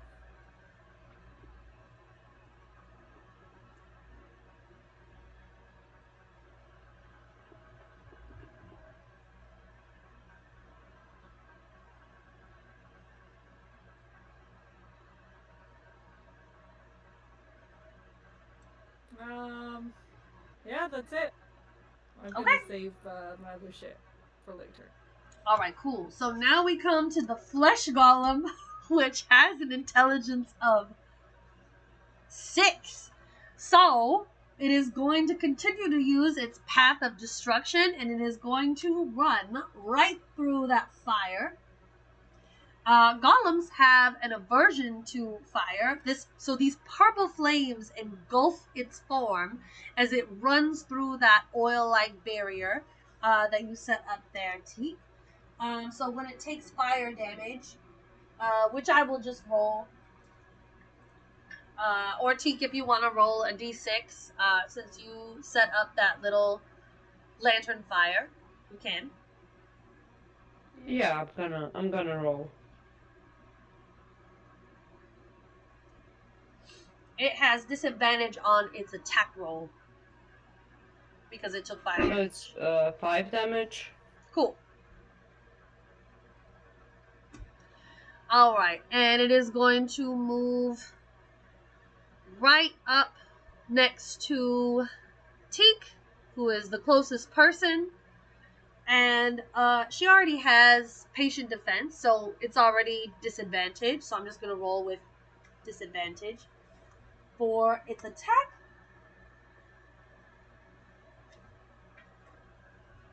So first roll is 12. Second was a natural 20. Hit. Okay, so 12 misses. Alright, second attack. Also a disadvantage. Also a 12.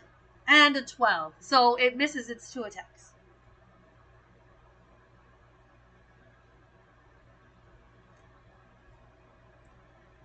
Awesome.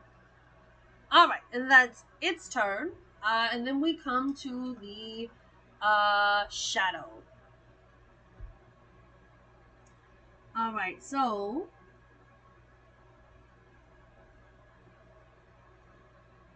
cool. So it's gonna use its strength drain on you,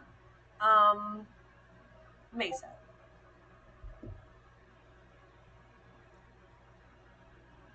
$24. Yeah, that might hit. Okay, so 4 points of necrotic damage, and your strength score is reduced by a d4.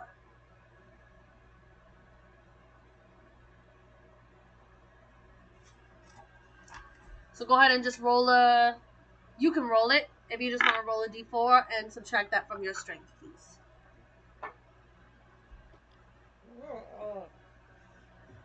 Hopefully my d4. Oh, thank God. That's a 1. A 1. Thank God I shit. D4s never work out for me. So. Woo! Okay. This one. Great. Okay, that is the Shadow's turn. Top of the round. Eva, you have this flesh golem facing you.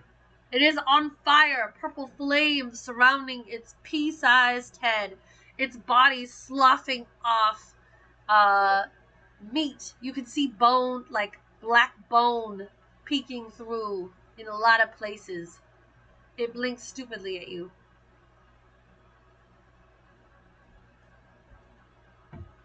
You know, somehow setting it on fire made it worse.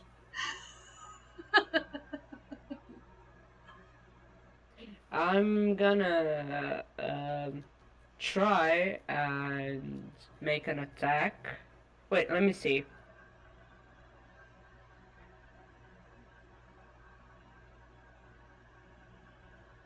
The flames, Nerdies. Oh, thanks, Blood Raven. That's really sweet. I put something new in it. I'm hoping it like helps. You can never tell with curls. Sometimes you feel like you're winning, and sometimes you just feel.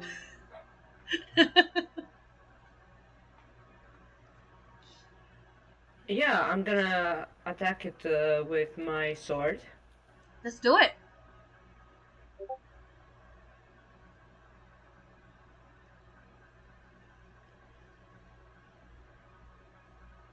$17.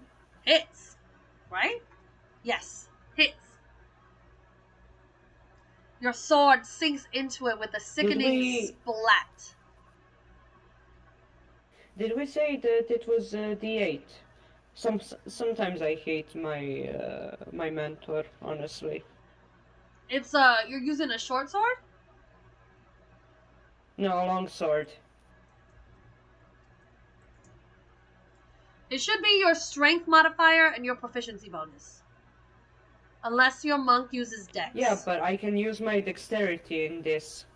Yeah, so you're saying, oh, for damage. Because right. of my class. Right. Longsword damage. I don't know off the top of my head. What's yours, Cramuel? Your longsword. Is that a D8? Yes. Yeah, D8. Thank you. Okay.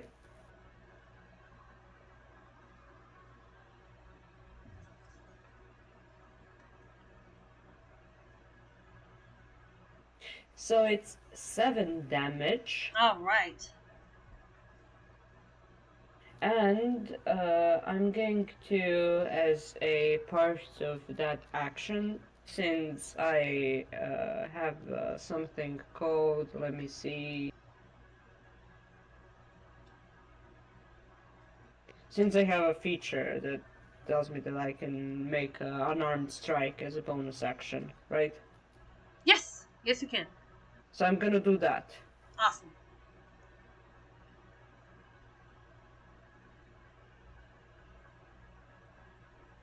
$11 does not hit, does it?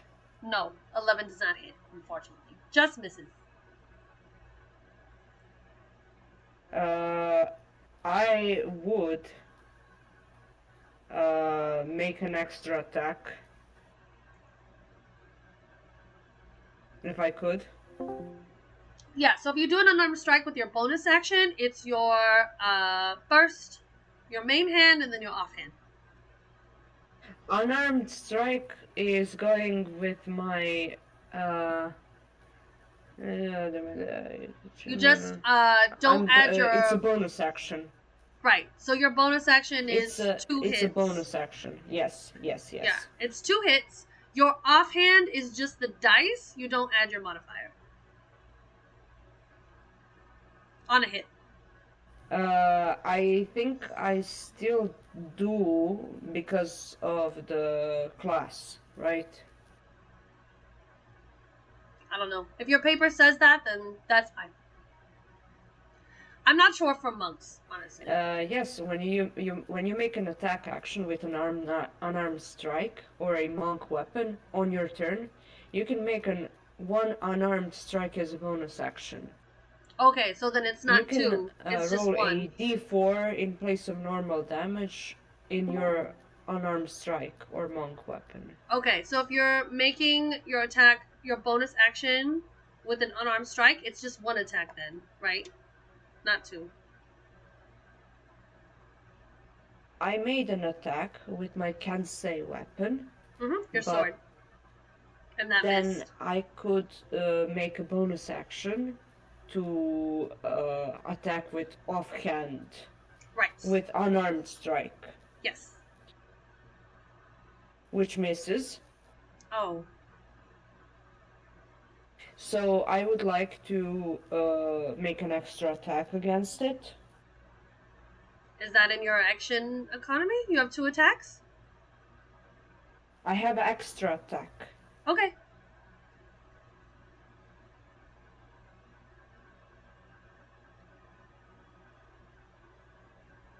There's going to be a 19, which brings me to 24. Hits.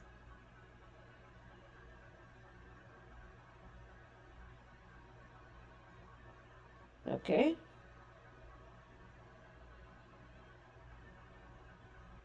For damage, and I'm going to attempt to make a stunning strike.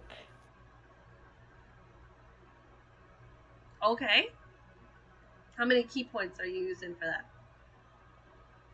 That takes 1 key point, Okay. and you must succeed on a Constitution saving throw, or Cool. be stunned. Awesome. What's my DC? 14. Alright.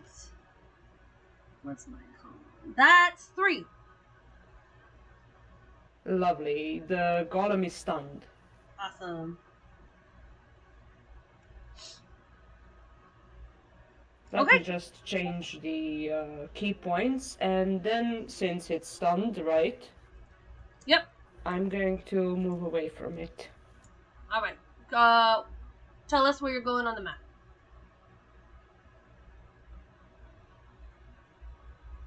I could go, since I have 40 movement speed, I will go behind wait.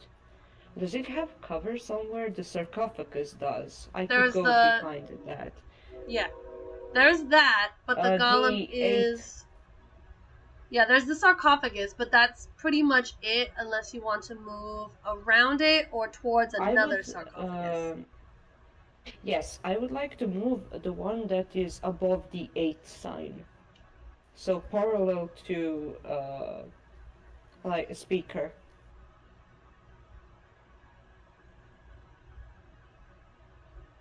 Yes. Exactly there. Awesome. Anything else And on your that turn? would be the end of my turn. Perfect. Yes. All right. Cramuel, you're up. You are blind and deaf and covered in ooze.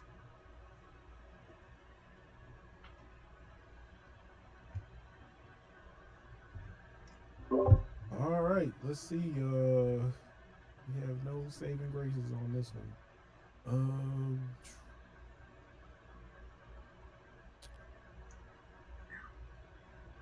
Yeah, we don't have nothing that can really not diseased or anything. All right, so make this. I will make this. I'll take this at disadvantage on this longsword attack and just try to swing my way out of it. Yeah, you could make your 2 attacks. They're just both at disadvantage. All right.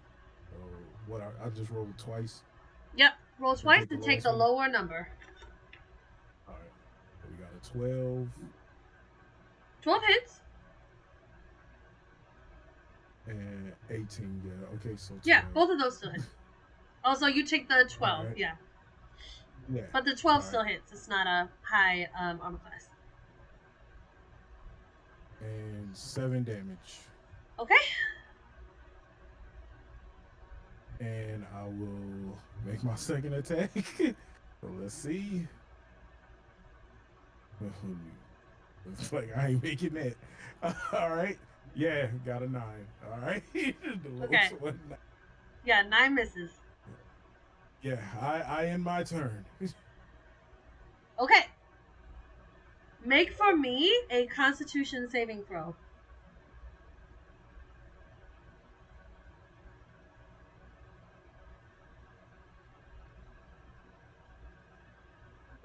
19. Okay, great. Moving on. Seeker, you're up. All right. I think this time I'm gonna try, since the firebolt didn't seem to affect him that well. I think I'm gonna try Eldritch Blast. Okay, great. Roll me your attacks for Eldritch Blast.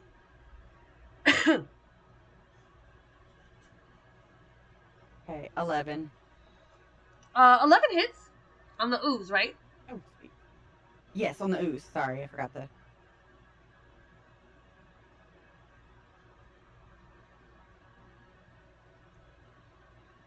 3 damage.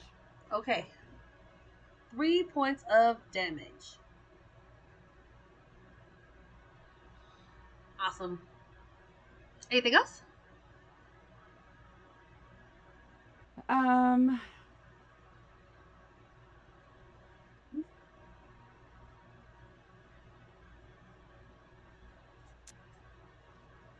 Can I cast Bardic Inspiration on Cramiel Yeah, you can give him Bardic Inspiration since you can see him. while he's Oh, in the he ooze? actually can't hear, so I don't think he can. He can't receive Oh, it. okay, so he can't hear it. Yeah. Okay. Okay, that's what I was wondering. Mhm. Okay. Then I will just end my turn. I'll stay here and end my turn. Okay, sounds good. So we have the blood ooze.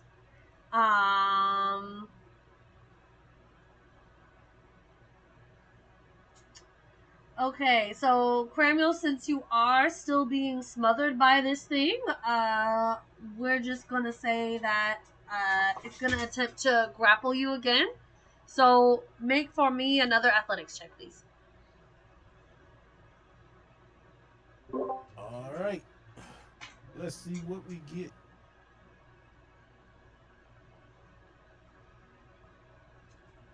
Snoop. Athletics.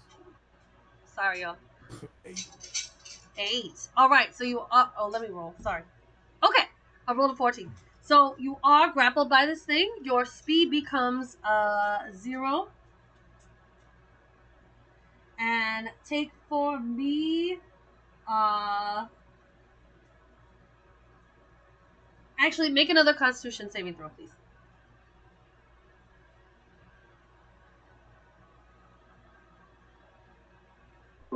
9. Okay. Please take 9 points of piercing damage. And as you can see that the strength is draining out of Cramiel, the ooze is starting to look stronger. What just looked like the hints of limbs and fingers and body parts are now taking on fully formed, they look a lot more sustainable, not just hints at parts of people, but full on renditions of limbs and faces and teeth and fingers, all roiling and smothering poor Cranial. Okay, so that's the blood ooze. Mesa, you're up. Excuse me.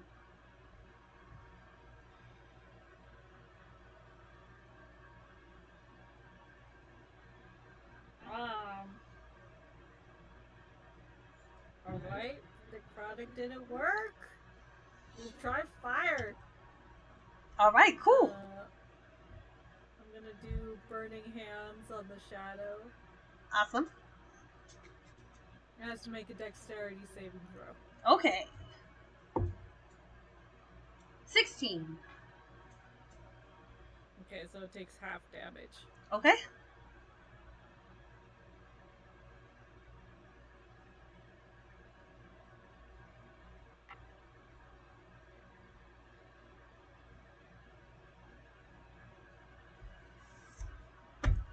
Half of 9.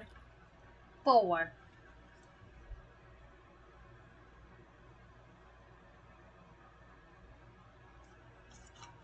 Alrighty. Anything else? Nope. Cool. Alright. We have the flesh golem, which is stunned, so he's not going to do anything on his turn, and then we have the shadow, which is going to attempt to.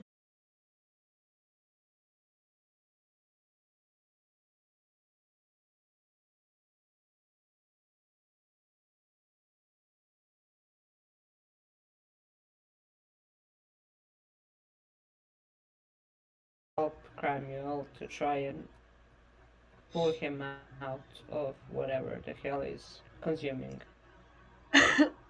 All right, awesome. What would you like to do?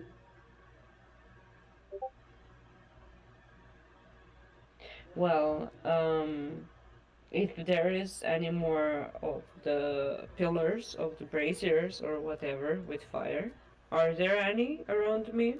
No. So the only source of light in this room was that one lantern with the magical purple light in it, and that has been used. So the flames are still burning, and the light is still radiating with that strange, intense light. But there are no more light sources in this room, and fire didn't seem to hurt it much, either.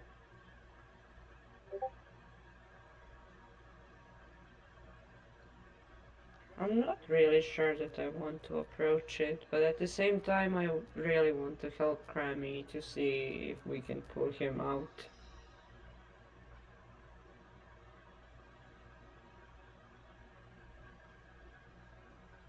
Yeah, let me try and attack that creature.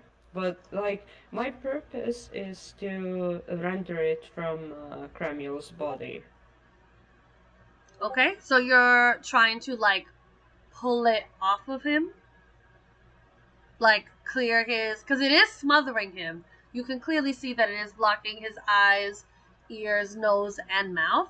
So you can use your action to try and rip it like off of his face. That wouldn't require an attack. You could just do that, but that would take your whole action.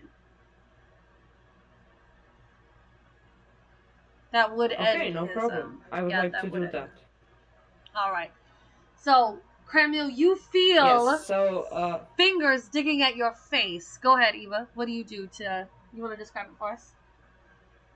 no, like, I'm going to use my long sword to just slice pieces off of him. Like, just cut whatever is trying to reach for him. Or did I get the image wrong? Is it like... It's coating It's him.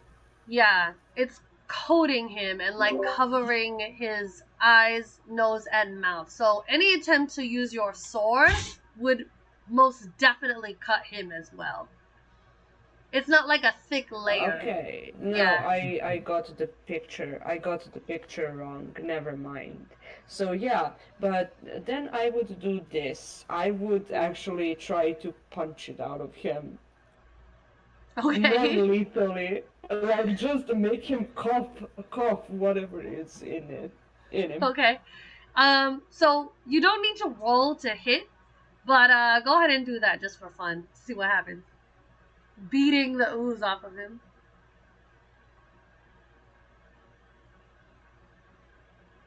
18. Okay. Cranial, you feel this intense punch. Right? Where do you hit him, Eva? Because this is on his face. Where do you I'm punch gonna him? hit him in. Well, I'm gonna hit him in the gut actually, so he can cough it up. Okay. So His eyes would like this, you know, like in cartoon where they dislodge, so like they could let out the ooze. like the Heimlich, yeah. So you feel this fist Yeah, I strike hit him. you square in the gut, Cranial. You double over and feel your whatever remnants of the last meal you ate lurch. But you can breathe. You suck in air as the ooze is pummeled off of your face from the reflex of that strike.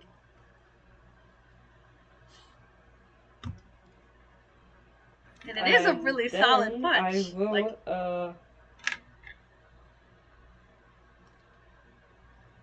Well, since most of my things require me to make an attack so I could do another whatever. Um,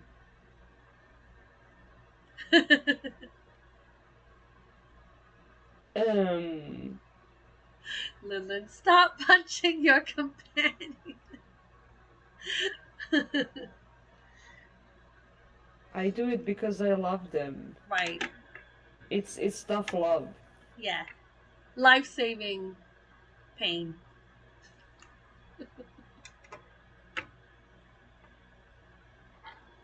I'm just checking to see if I can do anything else on my turn. Sorry. You're alright. You still have a bonus action.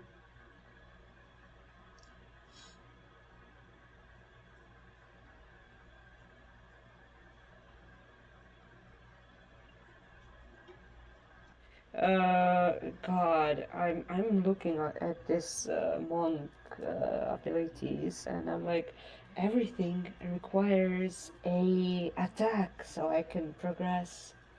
Damn. Okay, I'm gonna do step of the wind. No, wait, am I actually close to Bob? Would I take an opportunity attack if I actually try to leave it? You don't know. You'd have to risk it for the biscuit.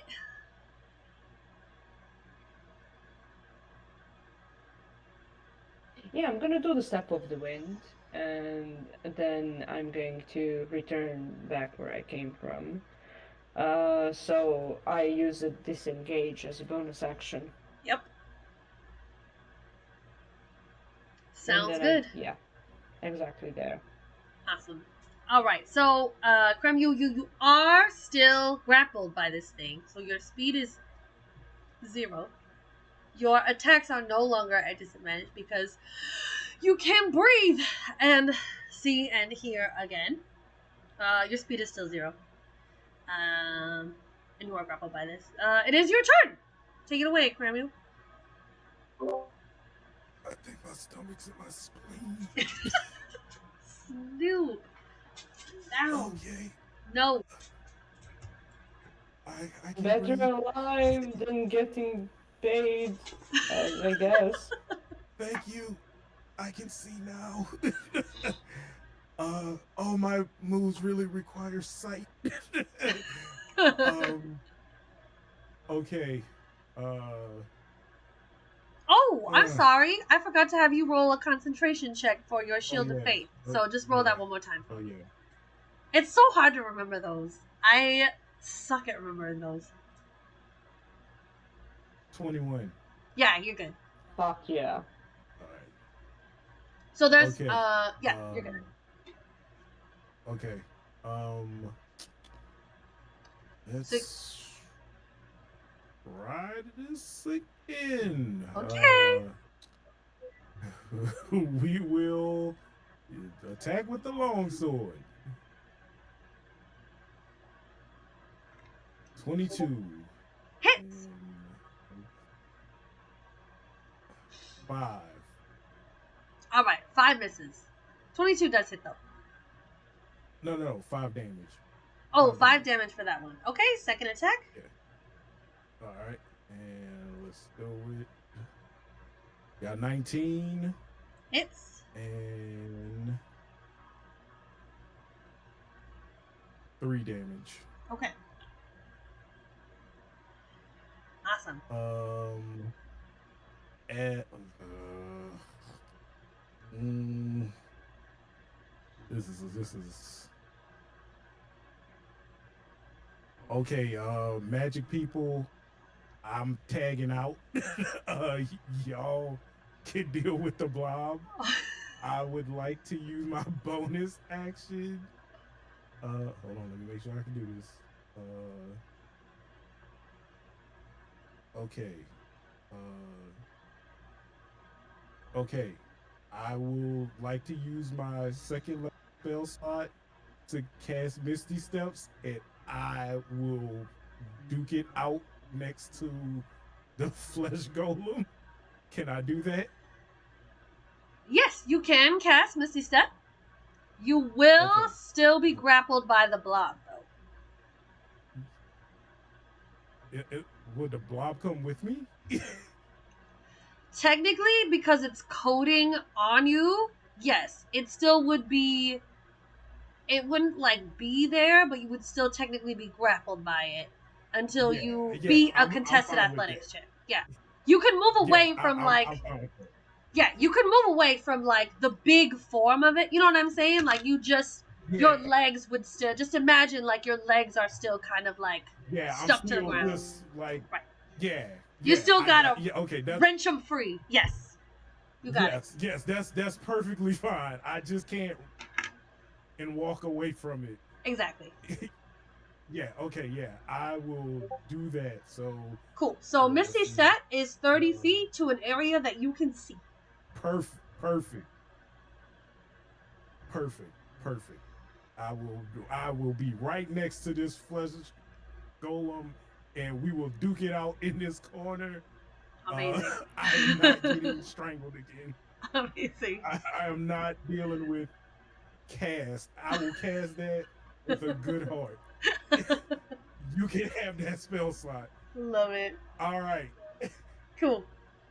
All right. Great job, Cranial. And Seeker. I end my turn. Thank you, sir. Great job. Seeker, your turn. Okay, I think I'm gonna try Eldritch Blast again on the blob. Let's do it.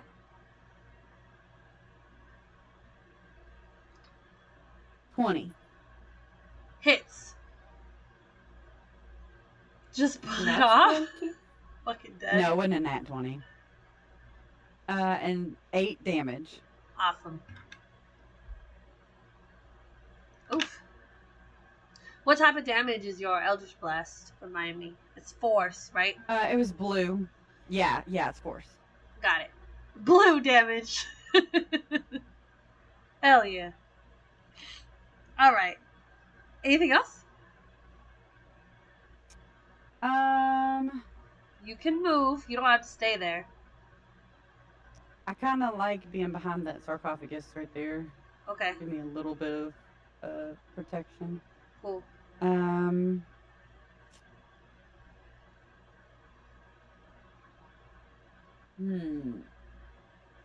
Maybe give Cramuel some bardic inspiration.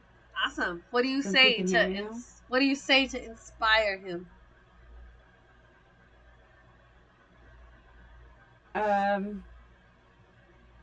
I say, get that gross flubber off of you, Cramuel. Love it. I don't know.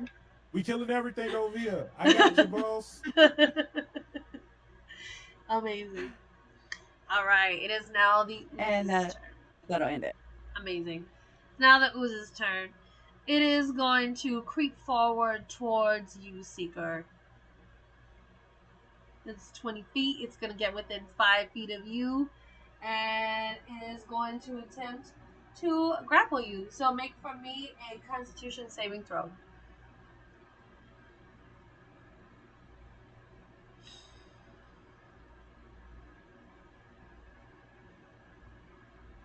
$18. Okay, great. So it is going to be.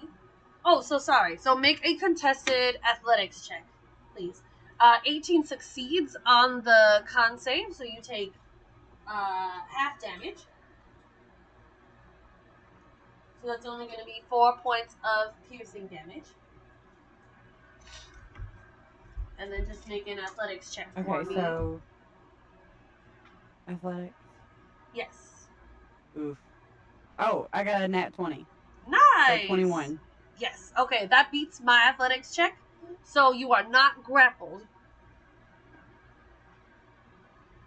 Yes. This ooze And 4 does. legs. This ooze does rise up and slam into you. So you do take 4 points of piercing damage from its attack, but it does not grapple you. Well done. Alrighty, Mesa, you're up.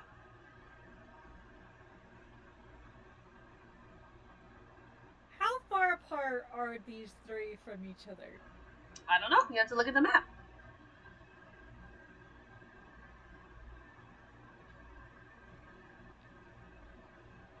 Okay.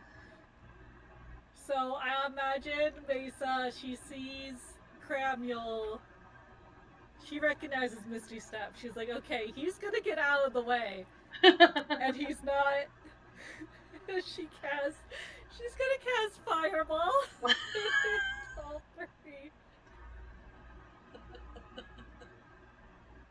She expected him to move out of the way, and he's still in the way. So everyone has to make a dexterity saving throw. Awesome. So is this on all three, or is this just on? Yeah, it should. It's a 20-foot radius, so it should hit all three and Cramule. So I don't. I'm aiming it. You need to so say it which doesn't hit- point so it doesn't it hit is. all three of the.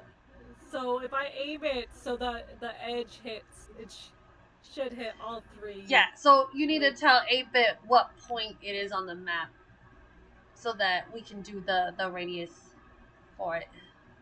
So if it's the middle sarcophagus, Like in probably.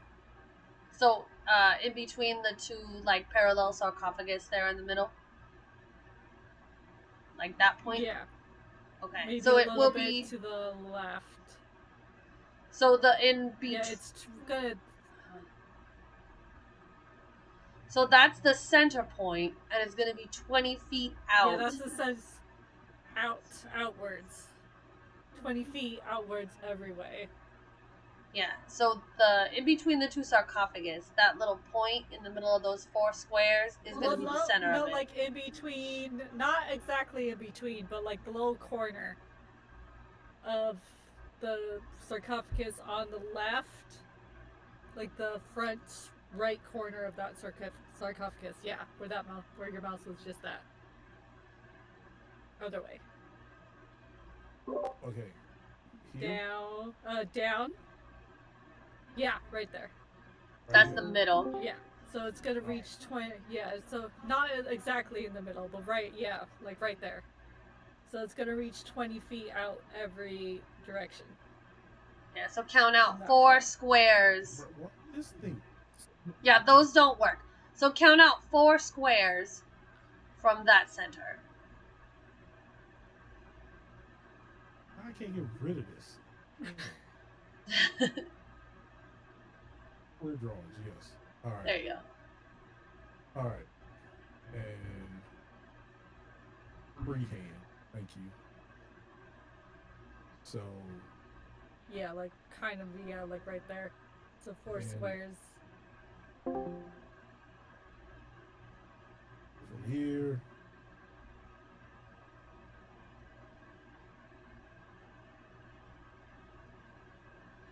Here.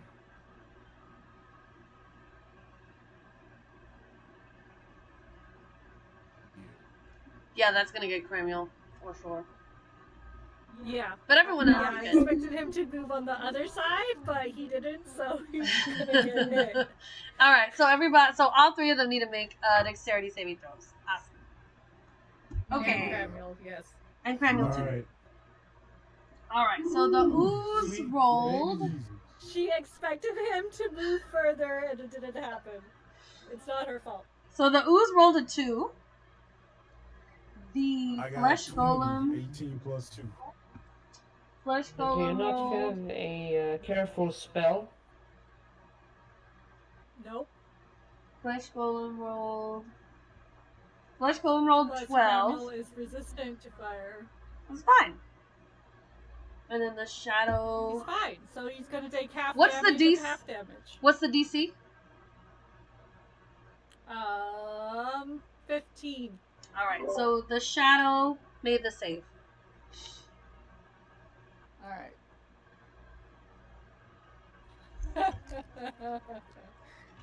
It is 8d6 on. Ooh.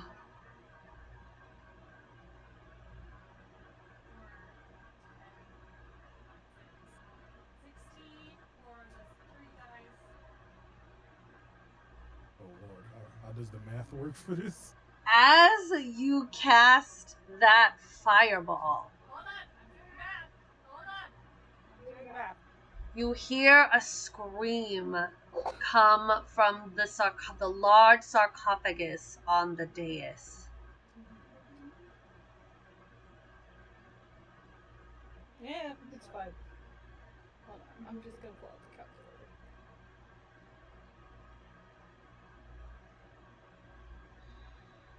So that is 30 damage total. Okay. Cramiel, you'll take 15. because you take half damage, so you take 15, but you're also resistant. So what's half 7. of 15? 7? 7 or 6. Six. You round down. 7 6. points. 6. Yeah. So Okay. you take 6 points of damage. So you're Okay. fine. All that failed gets 30, and then All right. So the Succeed, takes flesh 15. golem burns to a crisp. The ooze does not. It looks hurt.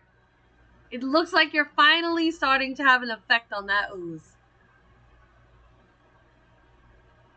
so what? It took like 15, right? Yep, 15. Because it's resistant. What about the shadow? Yeah, the shadow is, well, hold on. Let me double check something.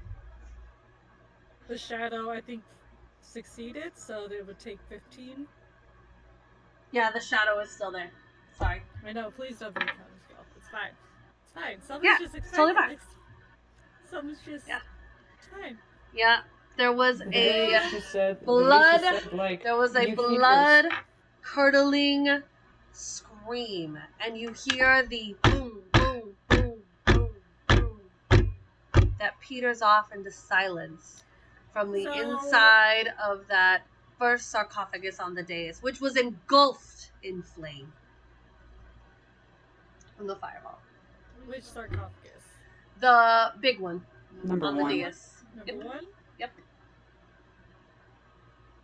It's fine. But And did the then flesh after- golem die? Yeah, Flesh Golem is gone. Flesh Golem is gone. Ooze is hurt, but still there, and Shadow is still there. Okay.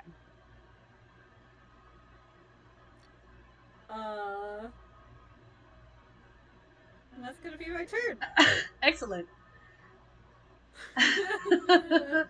All right, So we- Fireball. we come to the Shadow, which is gonna make its attack on you, Lisa.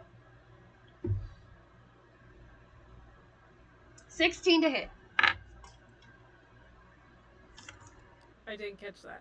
Sorry, 16. 16 to hit. Yeah, that hits.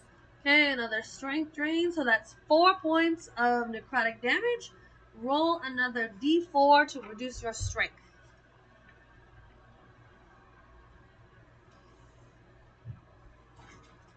I'll drop my dice, y'all. Sorry. Please don't be a counter spell.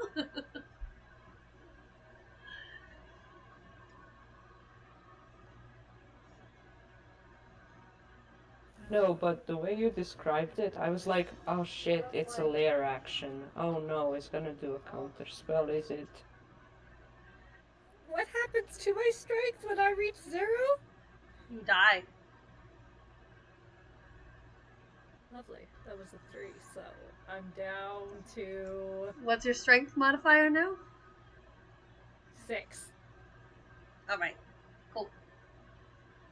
You die and rise as a new shadow.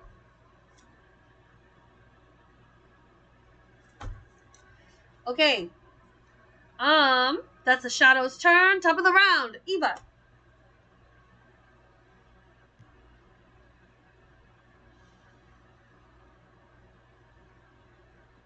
Well, I'm going to try and punch the shit out of the shadow. Alright, let's do it.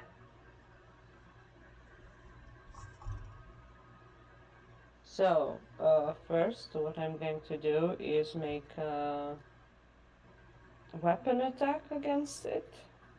Okay.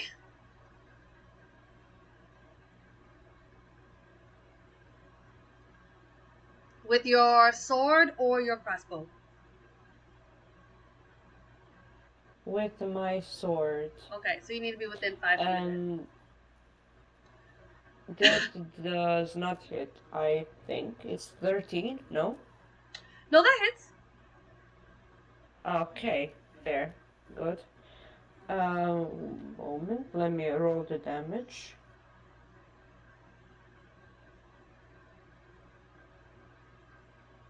Eight points of damage. Okay, as you strike it with your sword, it does not do as much damage as it should. Yeah, I know, but it still does something. So, Yes. what I'm gonna do as well is,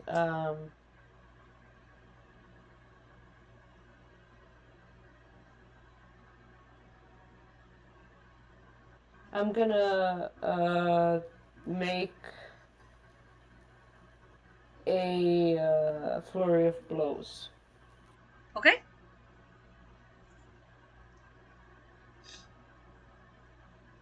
Let me see how many attacks do I make after that.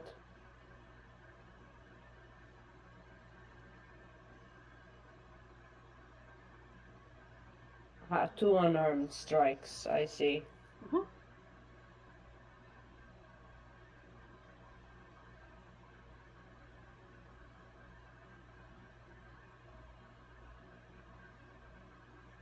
One is 18. Hits.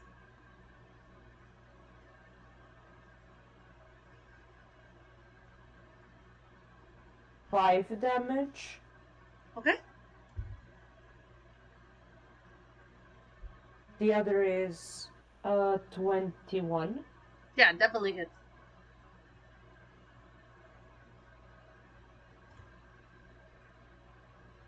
Oh god, that rolled off the table. Oh no. 9 damage. Okay. Alright, Shadow's starting to look really rough. But I'm not done yet.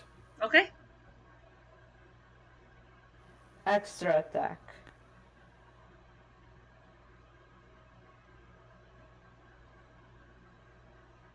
$14 does Hits. hit, yeah? Yep, hits.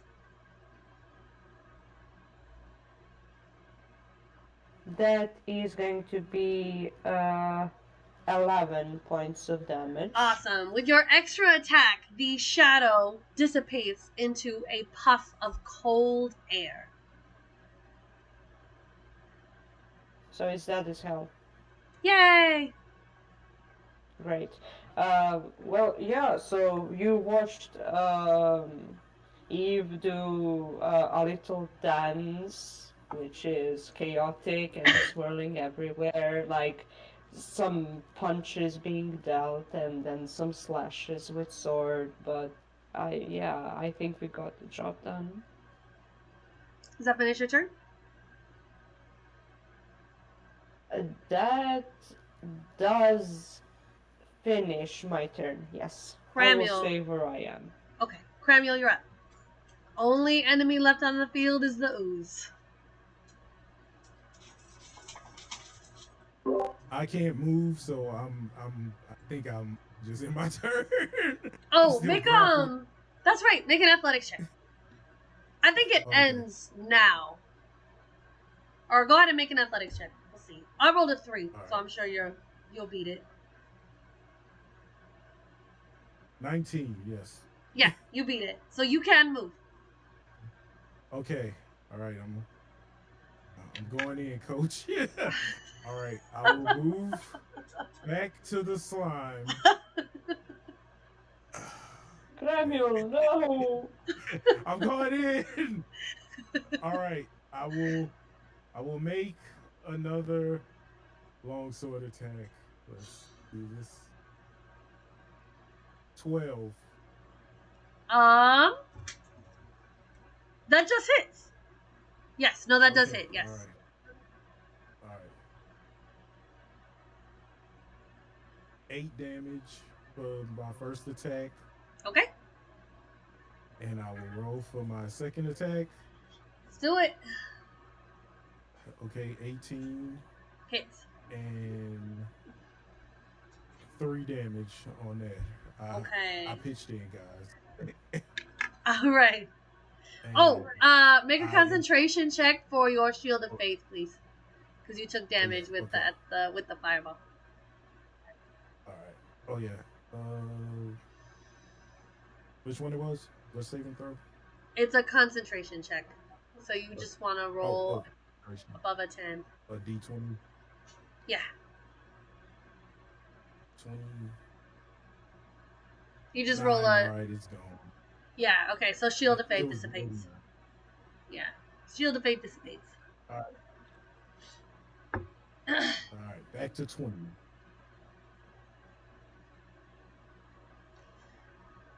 If you have spell slots left, you can recast it as bonus action, Oh no, I'm good. I'm good. I'm in my turn. like an alcoholic father going back to the pub. I'm fucking dead. All right, end your turn. Okay, Seeker, you're up. The ooze is all over you. Cranial rushes up Alright. and makes his 2 attacks. Okay. I think I might do. Maybe you could position yourself so you could flank it. Does it work like that? I don't here? do flanking. Okay. Yeah. Okay. I am close enough to touch it, right? Yeah. You sure are. So maybe I'll try chill touch. Yeah. Roll me an attack. 12. 12 hits. Okay.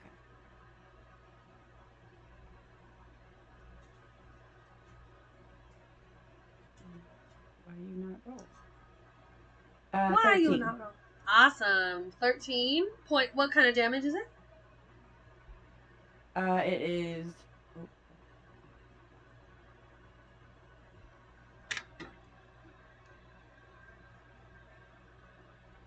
Necrotic. Okay. So, and with Chill Touch, it can no longer, at least until the end of your next turn, I believe it is. So it can no longer siphon hit points from you guys when it makes its attacks. So, good job, Morgan. That's awesome, Seeker. Yeah. Anything else on your turn?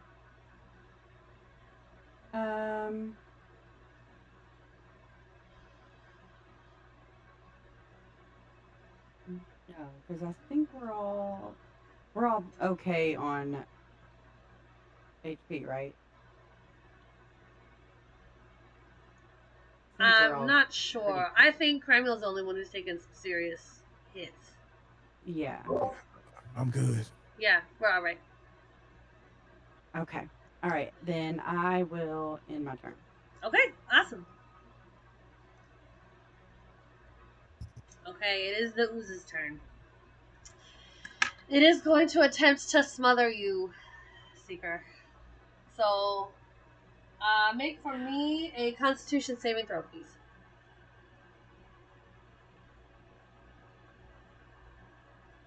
I'll be right back, guys. Okie dokie.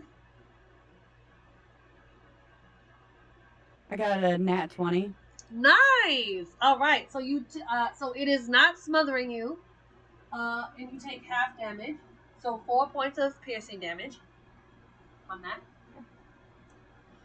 And that is its turn. It's starting to look really weak and stringy. It's having a hard time kind of gelling together after it makes its attacks. And that ends its turn. Mesa, you're up. Ray of Frost. Let's do it. Working on our cantrips. Yeah.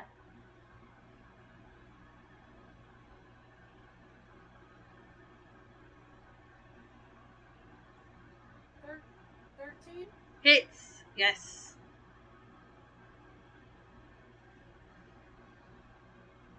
Yikes.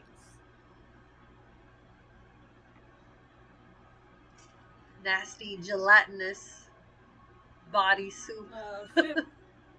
15 points of cold damage. Okay, awesome. As your ray of frost strikes this blood ooze, it the sinew freezes on the ground, and we come out of initiative, everybody. Good job, everyone! Thank God. That shit was wild. Nice job. We did so good. Yeah, y'all did really Yeah, good. I wonder what that screaming in the casket was, but that's fine.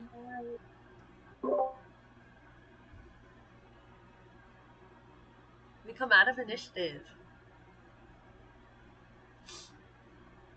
Yes, you do see the smoking remains of the only sarcophagus that was not destroyed or opened. You smell the scent of burning meat gently wafting over the other smells of charred flesh.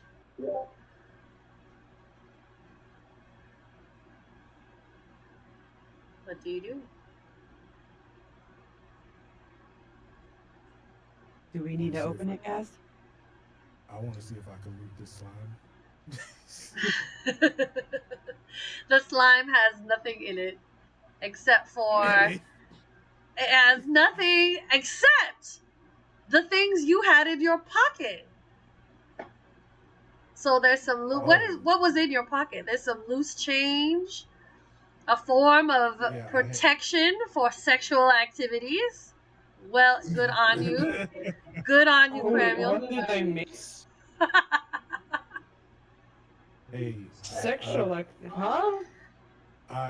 I've been known to go to a brothel or a crime. Tia approves. Tear-proof Never mind condoms. that, Cremio.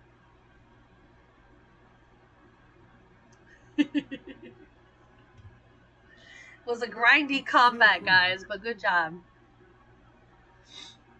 Wait, we did it? We did the it! blob is dead. Yes, the blob is dead.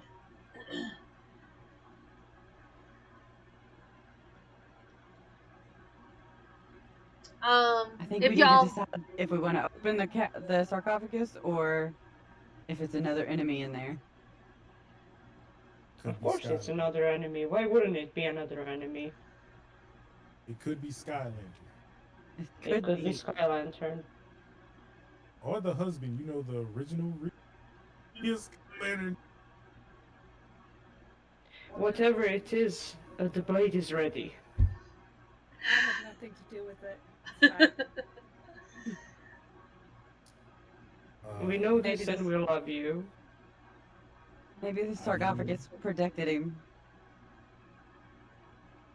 Or protected whatever is in it.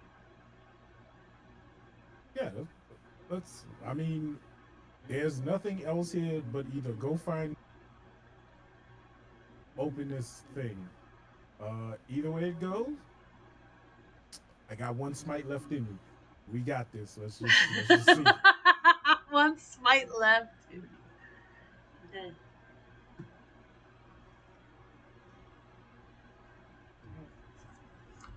Who's opening it? Alright.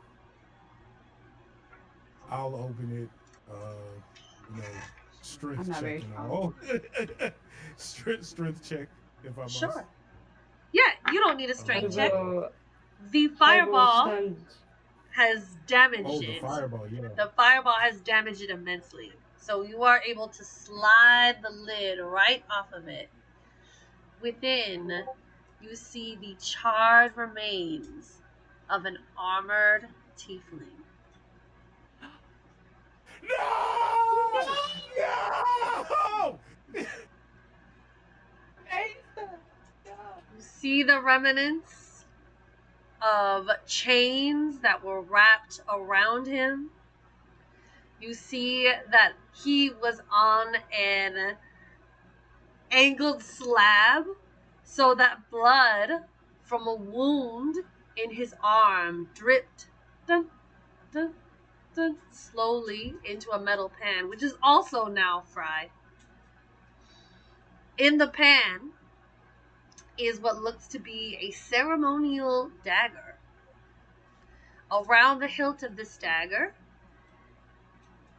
is wrapped the hand of this tiefling, and it is gloved with a metal gauntlet.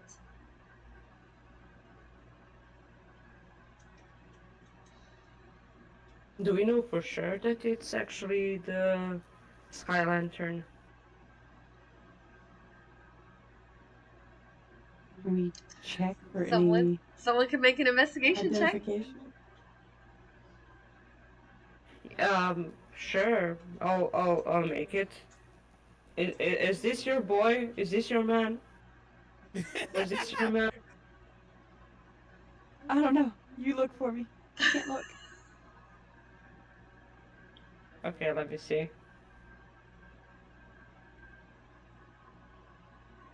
That's a 14. As far as you can tell, it definitely looks like Sky Lantern.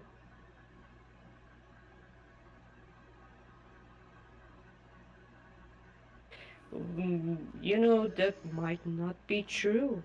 So far, we've seen a lot of illusions, we've seen a lot of mind trickery that might not be him, even though he looks like him.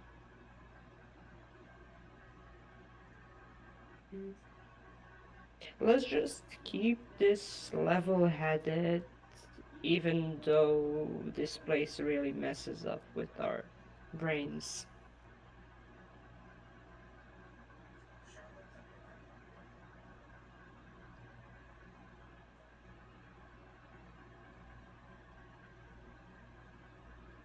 I'd like to walk through the hall, like not too far from the group, and see what's up there. Yes, let's move forward. Fucking awesome. So, are you just walking around the hall? Are you looking for anything in particular? Or are you making just like a basic scan of what's left of this long cathedral hall? Scan, yes. Okay, cool. So just roll me a perception check, please.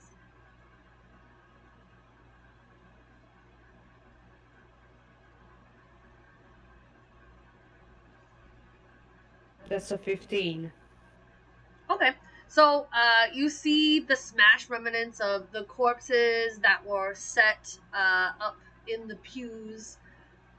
You see silver pieces and copper pieces kind of scattered along the floor. I would say maybe like 10, 15 altogether. You can gather them up if you want to. Scattered along the floor, fallen from collecting tins that were placed like at the end of the pews. You see smashed coffins, the remnants of the corpses that might have existed within. There's also some idolatry here. There are kind of carvings along the walls in the stone. There's like some incense shrines that have been, knocked over and disturbed from the fight, and it's all kind of reminiscent of the Shadowfell and idolatry, not of Shar, but of deities that would reside therein.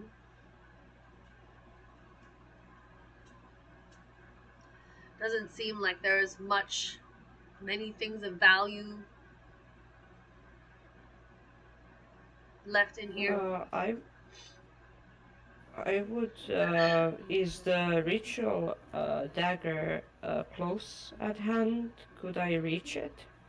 So the dagger is inside the coffin. So while you're looking around making your perception check, Seeker, you take a look at the very intense looking gauntlet that is on the hand of this charred corpse within the coffin.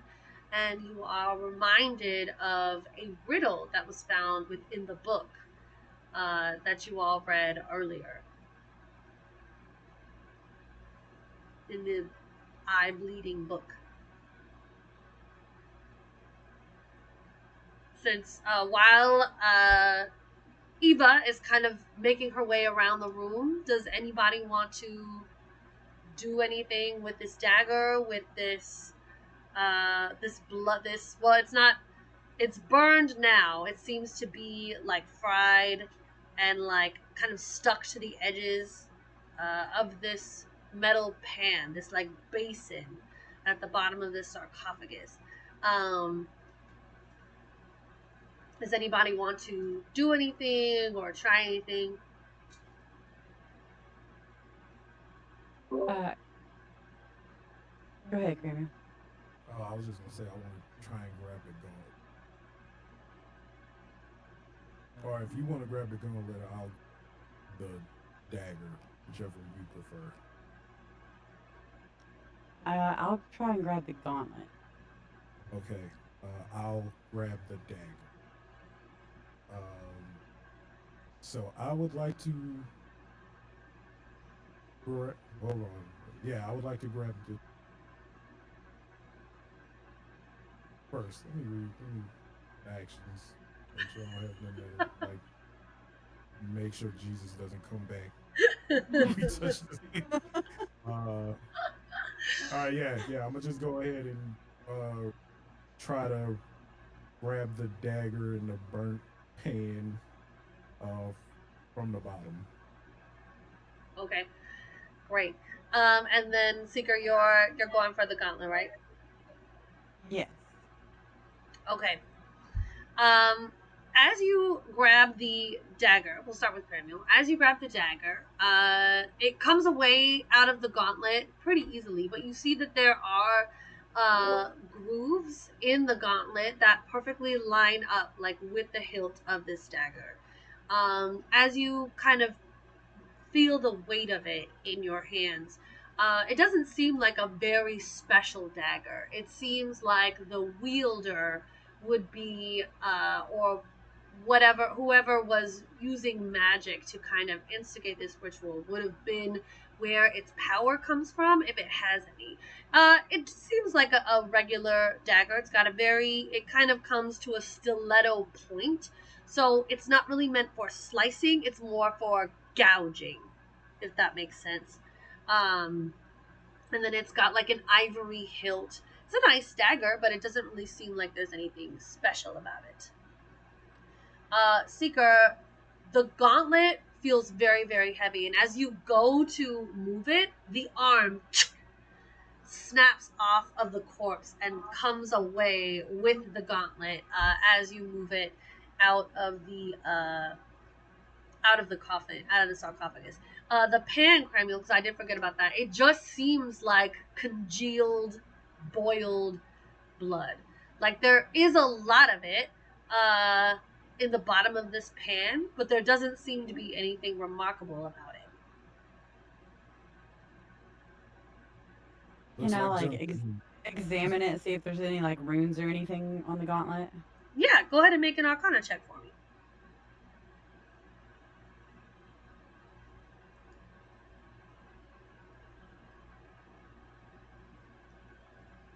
21.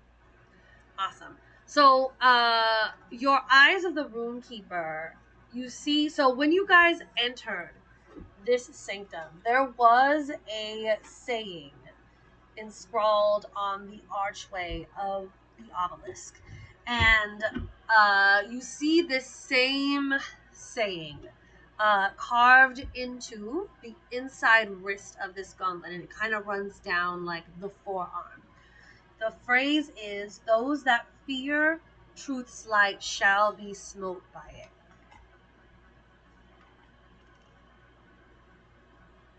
Those who fear what? Truth's light. Those who fear truth's light shall be smote by it.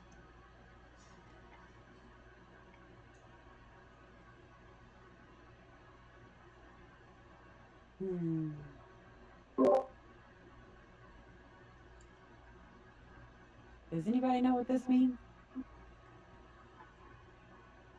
I remember seeing it when we first came in here, but... Oh, sorry. Other than that, there doesn't seem to be anything particularly magical about the gauntlet. The runes do seem to have like a soft arcane glow. They glow with the same kind of purple markings as the saying in the archway at the beginning. The purple fire is still burning, by the way. Throw the And gauntlet. the light has not dimmed in intensity at all. Throw it in the fire. I mean, we could just pick it up if nothing happens, but either Okay. one of us want to put it on and touch the fire, or Yes, I would try to go through fire. Cast it into the fire. I would steal myself, my Toss it into mind the fire. and align. Yes. Destroy it. Key and Okay. mind aligned, and take a deep breath and go through the fire. Okay, do you put the gauntlet on before you go through the fire? Or do you just walk through it to see what happens? Sorry, one moment. It's okay.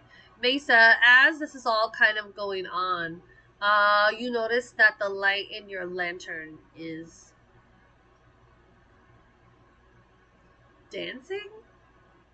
There's something happening here. Sorry, I had to deal with something. Could you repeat what you said? Oh, so do you put the gauntlet on when you go through the fire, or do you just go through the purple fire to see what happens? Sure, I could put on the gauntlet. I could reach out my hand so speaker could put the gauntlet on me. Okay, you take out the charred arm that lies within. And you put your arm in the gauntlet. Do you just walk through the fire, or you just stick the gauntleted hand into the fire? Eva.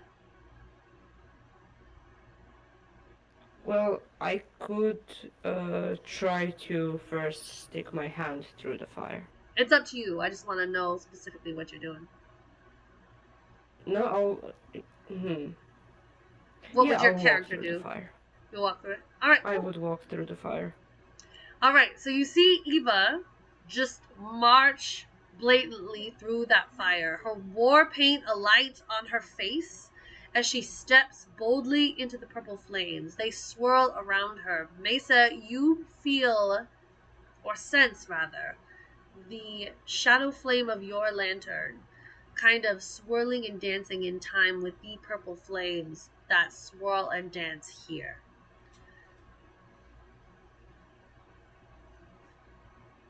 And as you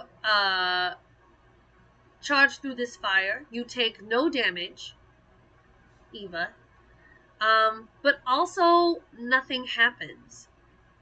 You sense that somebody with magical abilities needs to wear this gauntlet to kind of activate whatever arcane powers lie dormant within.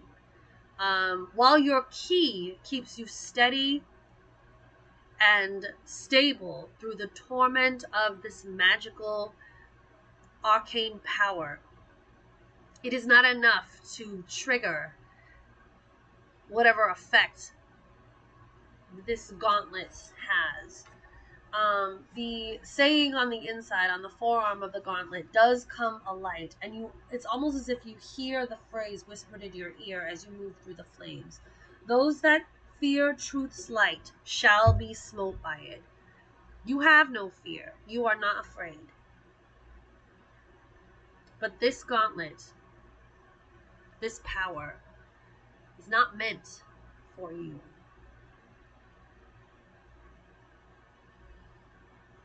The fuck do you mean it's not meant for me?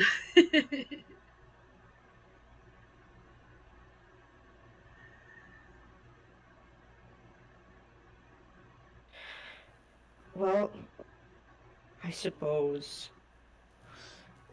Does anyone want to treat themselves with some light spa or sauna through the fire? What magic did you say it needed for it? Just somebody magical. Oh.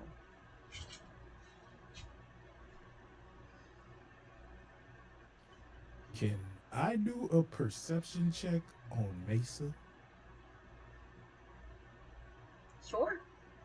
and her. Brother, So it wouldn't Mesa be- is a fire elemental. It wouldn't be perception. It would be insight. Okay, yeah. Can I? Yeah, that's fine. I just want either. Yeah. And Mesa, you can do a contested check if you want. Duh. You don't have to. It was a 0. You don't have to. 0. You have like a -1 or something. I am the blade, and I do not feel like there is someone more worthy than me. But I will be humble. And I will give my gauntlet, well, the gauntlet to, back to Seeker.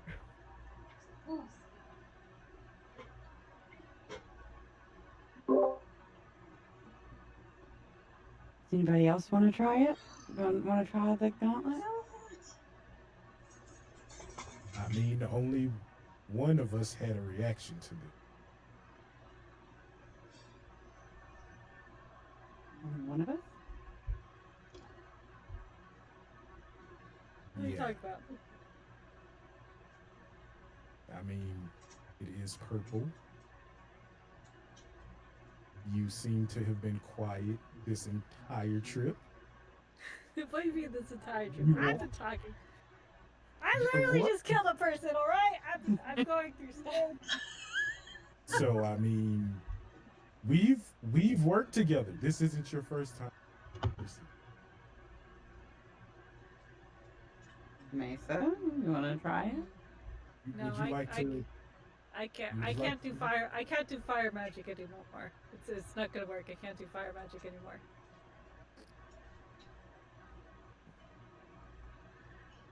Okay. It stopped a well, while ago.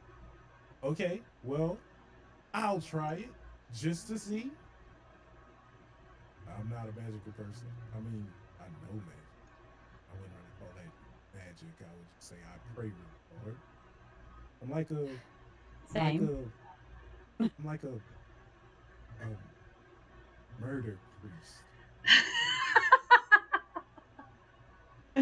A murder. But yes, Serial I'll killer. try it. Yeah. All right. So I'll you put try on. it. Amazing. You Let put me- on the gauntlet. Do you put your hand like what is this? Do Yes, you walk and through the I fire will- like Eva did, or do you stick No, your hand I'm just in? putting Like my hand. No, I'm gonna just put my hand in and just back and forth nonchalantly, just Amazing. staring at Mesa.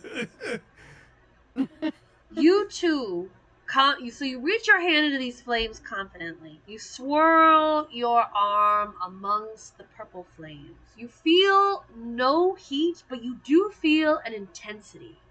It's almost like there is a pulse, a rhythm, a beat within these flames that echoes the strength of your own pulse pounding in the palm of this gauntlet.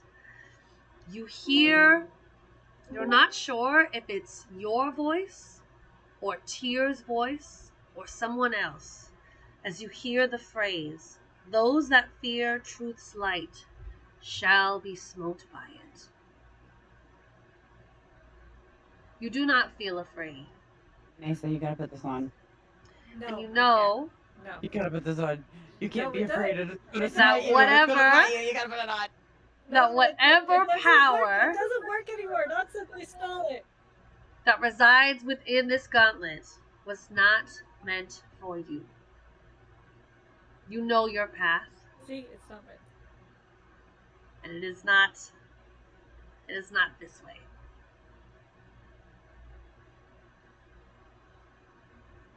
Mesa, you No. killed Skywalker.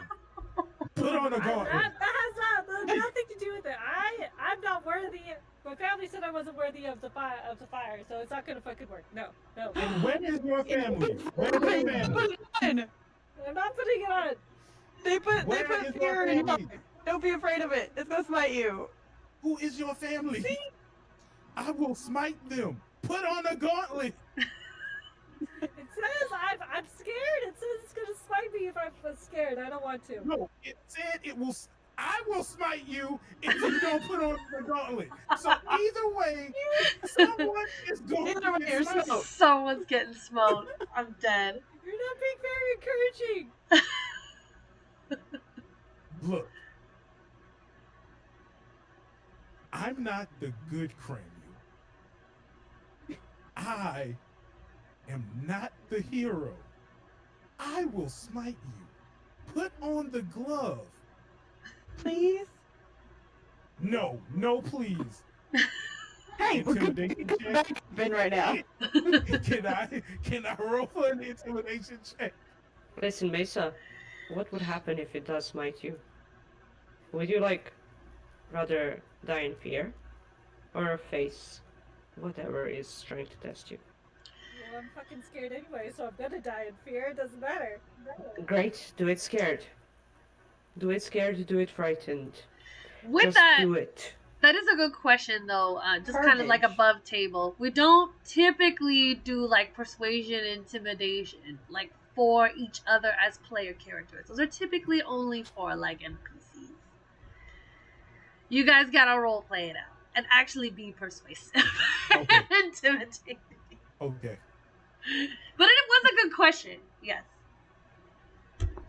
Courage is being afraid and doing it anyways. So if you do it I anyways, don't have courage. you're I not- never said I had you're courage. I not don't gonna want be to. afraid. No, but if you do it, even when you're afraid, it's going to be courage, so it won't be fear, so you won't get smoked. Just threw a lot of fucking words at me right now. I'm going to make sure Tyr. I'm going to make sure Tyr makes all your alcohol turn into sand. I'm the not. I moment don't know you what's hit- with you. I'm not an alcoholic. You have one drink at a party and you fucking. You're carrying There's that also- label for the rest of the campaign. Yes. There's also a lot of courage to admit that you're actually afraid. So, it's one step forward, and you Yeah. just have to take it. There you go. That's our monk. There you go. Very wise. Some Very sage wise. right there. We're here with you. You get smoked, we I get want smoked. I want Cramuel to stand across the room. He's not allowed part of this. I will have Carlock pee on your sleeping bag. I will remember this. Apparently, you do one thing and it's your whole fucking personality. So You know what? That's fine. I'll be over by the blob while you do this. I'm going by the blob.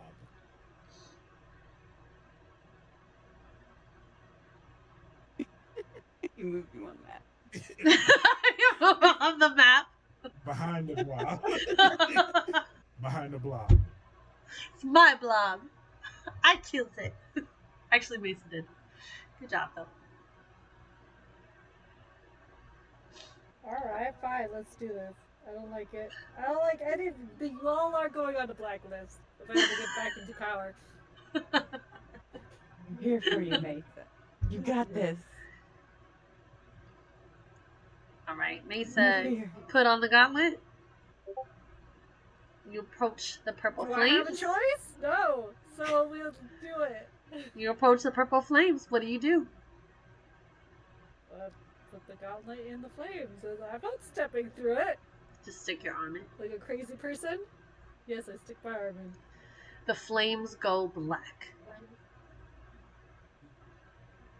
They become shadow. And the flames that make up Mesa as a fire genasi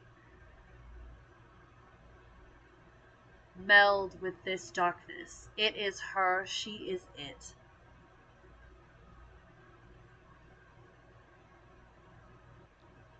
Mesa, you said earlier that you didn't have access to your fire magic. What has it felt like for you to be closed off from something that makes you and your people what you are?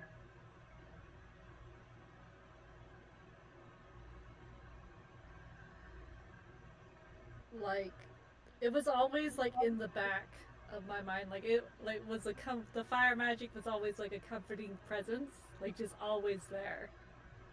And like because I grew up with it, I learned from it, and it's always been a fallback to fall back on. And then when it disappeared and was replaced by this shadow magic,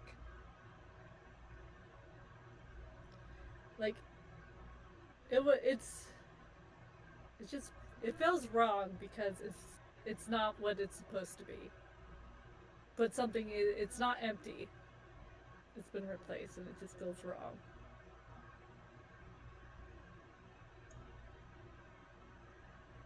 For the first time since that emptiness appeared within you, you feel whole and warm.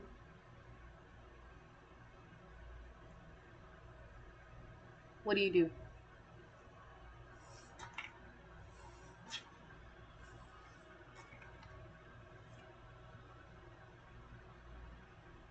No, am I just standing here? What am I supposed to do with this fucking gauntlet? I asked everyone else. I'm just standing here. Why? I don't know what I'm supposed to do. Get Do us home.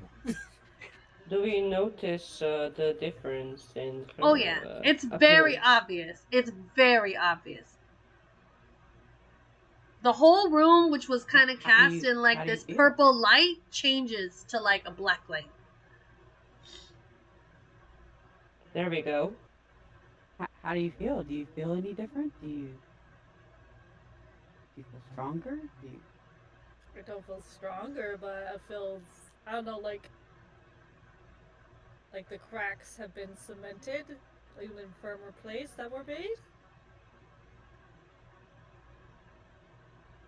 I don't know, nothing changed. What am I supposed to do with this? Whatever you'd like. You lived.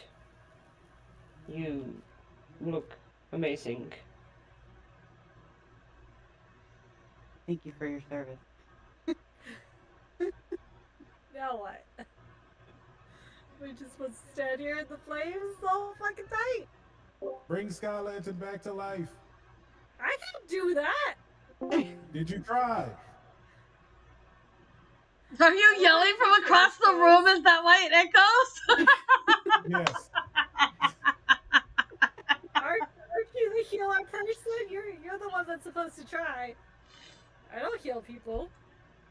I can't heal carcasses. Neither can I. I mean, can you take back the? Can you give your? Where's? Did the fire tell you where husband is? Like, is the fire telling me anything, or is it just Yes, color? it speaks to us all. What does it? What did it tell you? That is true.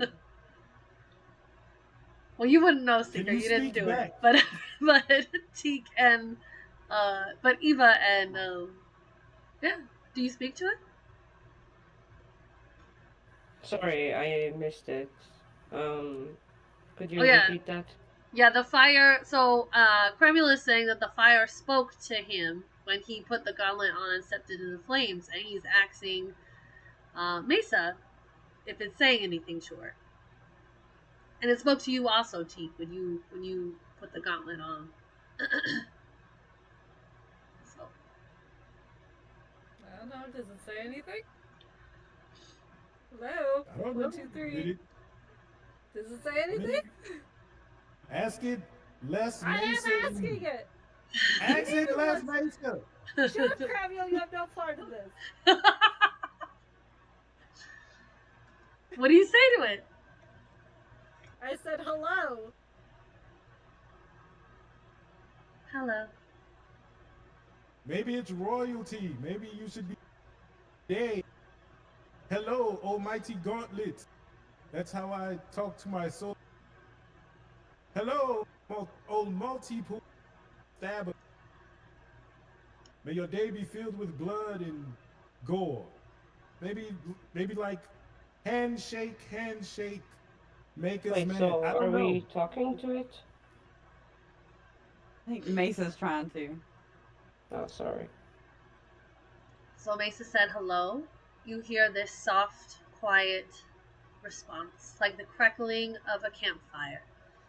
It is an acknowledgement. It is a greeting. It is a welcome home.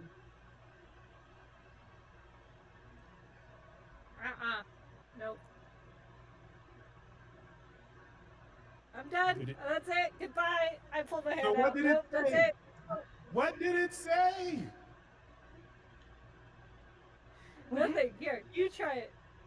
I Secret. can't. I It can't. doesn't- Not you. It's not all about you. This is your story. This is your story. Put on the glove. It likes you. No. There we go, Seeker. I give it to Seeker and I walk away. I'm done. Nope, that's it. Goodbye. We will hold you down. I'll do it.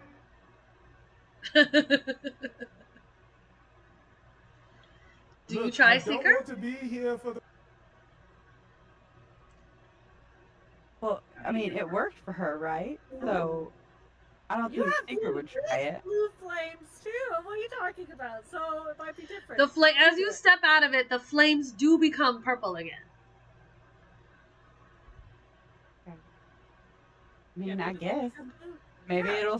it'll say it's not you either, and then we'll be like, okay, Mesa, you're the only one.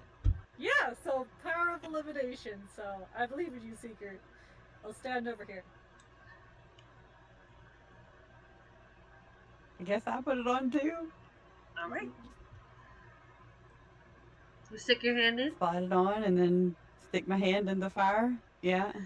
As Tentatively, just kind of put my hand in. as everybody is watching Seeker, the corpse in the black sarcophagus slowly begins to sit up. It slowly turns its head towards Mesa. And if it had a face, it would be smiling. Seeker, you put on the glove. The flames do not change. You hear the quiet response. That is the echo of the phrase above the archway. Those that fear truth's light shall be smote by it. You, as a seeker of knowledge, as a student of the world, have never feared truth's light. And so you have nothing to fear here. This was not meant for you.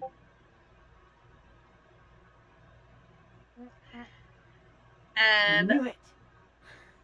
this is where we are going to wrap up our game, y'all, because it is 10:15. I So don't like it. So yeah, this is where we'll wrap it up. It's a good place to end. Not at all creepy or terrifying or remotely ominous. Nope. Sky Lantern's dead. Oh. And Was it really it so is bad? hell. We don't know that. She said the wording said She it could be. said it You really rolled pretty low. she rolled a 14 and it looked like him. As It far looked like it was a charred corpse, so when people are burned alive, they don't look like themselves. So as far as she could tell, it's him. With that roll. Aww. That makes me sad.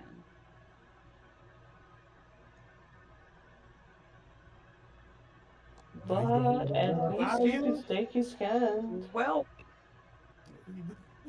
And we can't even get out of here. We just stuck with I don't 5 like dead it. bodies. I did have like an exit, but I thought the fire stuff was way more interesting, and I'm glad that we went in that direction. Uh, yeah. As far as we know, Seeker has lost her man. I never got to say thank you. She talked to him once, and we all built her whole future. Ain't that the way it goes, though? Is that the way it They goes? deserved it. Oh, good game though, everybody. That was really, really fun. Good job. I know that was a grindy combat, but sometimes a level up takes the grind because everybody gets to go to level 6. This is where our mini campaign ends. Fuck yeah. This is where our mini campaign ends for this portion. But and school is ramping up and things like that. I'm gonna be busy teaching my D&D classes, so we will definitely have to take a break before like the next kind of portion. But I hope if everybody wants to come back and do like another mini campaign, another segment, I would love to have y'all. It was really fun. I feel like for my new people, for 8-Bit and Morgan, I really feel like y'all just made leaps and strides this session. Oh man, I took drunk notes. Lilin's so funny. Oh, she's such a good fan. But great job, everybody. I love the roleplay. I love the interaction. Oh my god, I was rolling so many times in this campaign. I'm gonna give everybody a D6 of inspiration because I really feel like everybody really brought it this session. I know sometimes but combat can be a little bit grindy like that. But I do count on my players during those times of grindy combat to bring the flavor with their roleplay through combat. And that can be tricky when things get a little bit repetitive. We run out of spell slots, we're reduced to cantrips. But I feel like everybody made a good effort. That's just something to keep in mind, like for future games, that when combat gets grindy, try to get creative about your roleplay. You can still speak. Crying is always a free action. You can still speak to each other and, think about, as people who have fought in battles before, y'all would probably communicate with each other, would have an idea of what people are capable of and what they would choose to do, like, in combat. So, just keep that in mind for, like, future games. But other than that, I thought it was an awesome game. Really great job. I know it is a little bit more unresolved than I wanted it to be, but I was really digging the roleplay at the end there, and I'm super happy that we explored kind of the gauntlet that I was working to. Poor person in the sarcophagus. I was not expecting him to be fried alive. But great job, everybody. Well done. I didn't know he was there, right? Does anybody have feedback? The sarcophagus can protect him. Well, I didn't ask where everyone was in the room. I said I wanted to cast Fireball. True story. Teak, thank you so much for staying up and playing with us. I know you're on vacation. I know it's a crazy time where you're at. So thank you for being here. I thought it added a lot. It was really fun. Does anybody have anything they want to add? The sun's almost coming up. Say good morning to Mom for us. She's getting ready for her day. I will, for sure. So you want to have anything to add before we wrap up and head out? Just thank you for a great game. Yeah, thank you so much. You're such an amazing GM. Oh, thank you. It was awesome. It was a lot of Very fun. kind. It was fun. I had a lot of fun. Y'all got me josed out. Y'all got me rolling. All right. Well, Yeah, let me know when you got your mini situated. yes. 8-Bit's out here with the 3D printer, saving lives, one mini at a time. Yeah. Yeah, my poor players are sick of That's so Pokemon cool. stand-ins. Isn't that nice? That's really Let's bring generous. your creations to life. I'm really excited. I'm That's really nice. excited. Yeah. For that. It'll Hey, be so same go for fun. y'all. If y'all, I'll crank them out. I'll put a link in Discord where I made mine. It was like $8 for the file. I'll get y'all taken care of like It's Hell so Handle. fun. I'm passing the buck on. Yay! Nice, thank you. No problem. They will not be painted, but they will be. They will be there. exist. Oh my god, we could have like a paint and sip Yes. over Discord. That would be so fun. Like a paint and sip night. Anyway, it's 10:21, so I'm gonna head out. But great game, everybody. It was super fun. Again, my name is Sasha. You can find me online streaming TTRPGs. I'm gonna do something for my 100 follower celebration. Marley and I got 100 followers on our Twitch channel, which is super duper exciting. So we're gonna do something fun to celebrate. And also, my birthday is coming up. It's the end of Leo season, so we gotta turn up. But yeah, great game, everyone. Good night. We'll catch y'all later. Good night, Bye. See ya. Bye, chat. Thank you for tuning in. It was so much fun, y'all. Mwah. See you next time.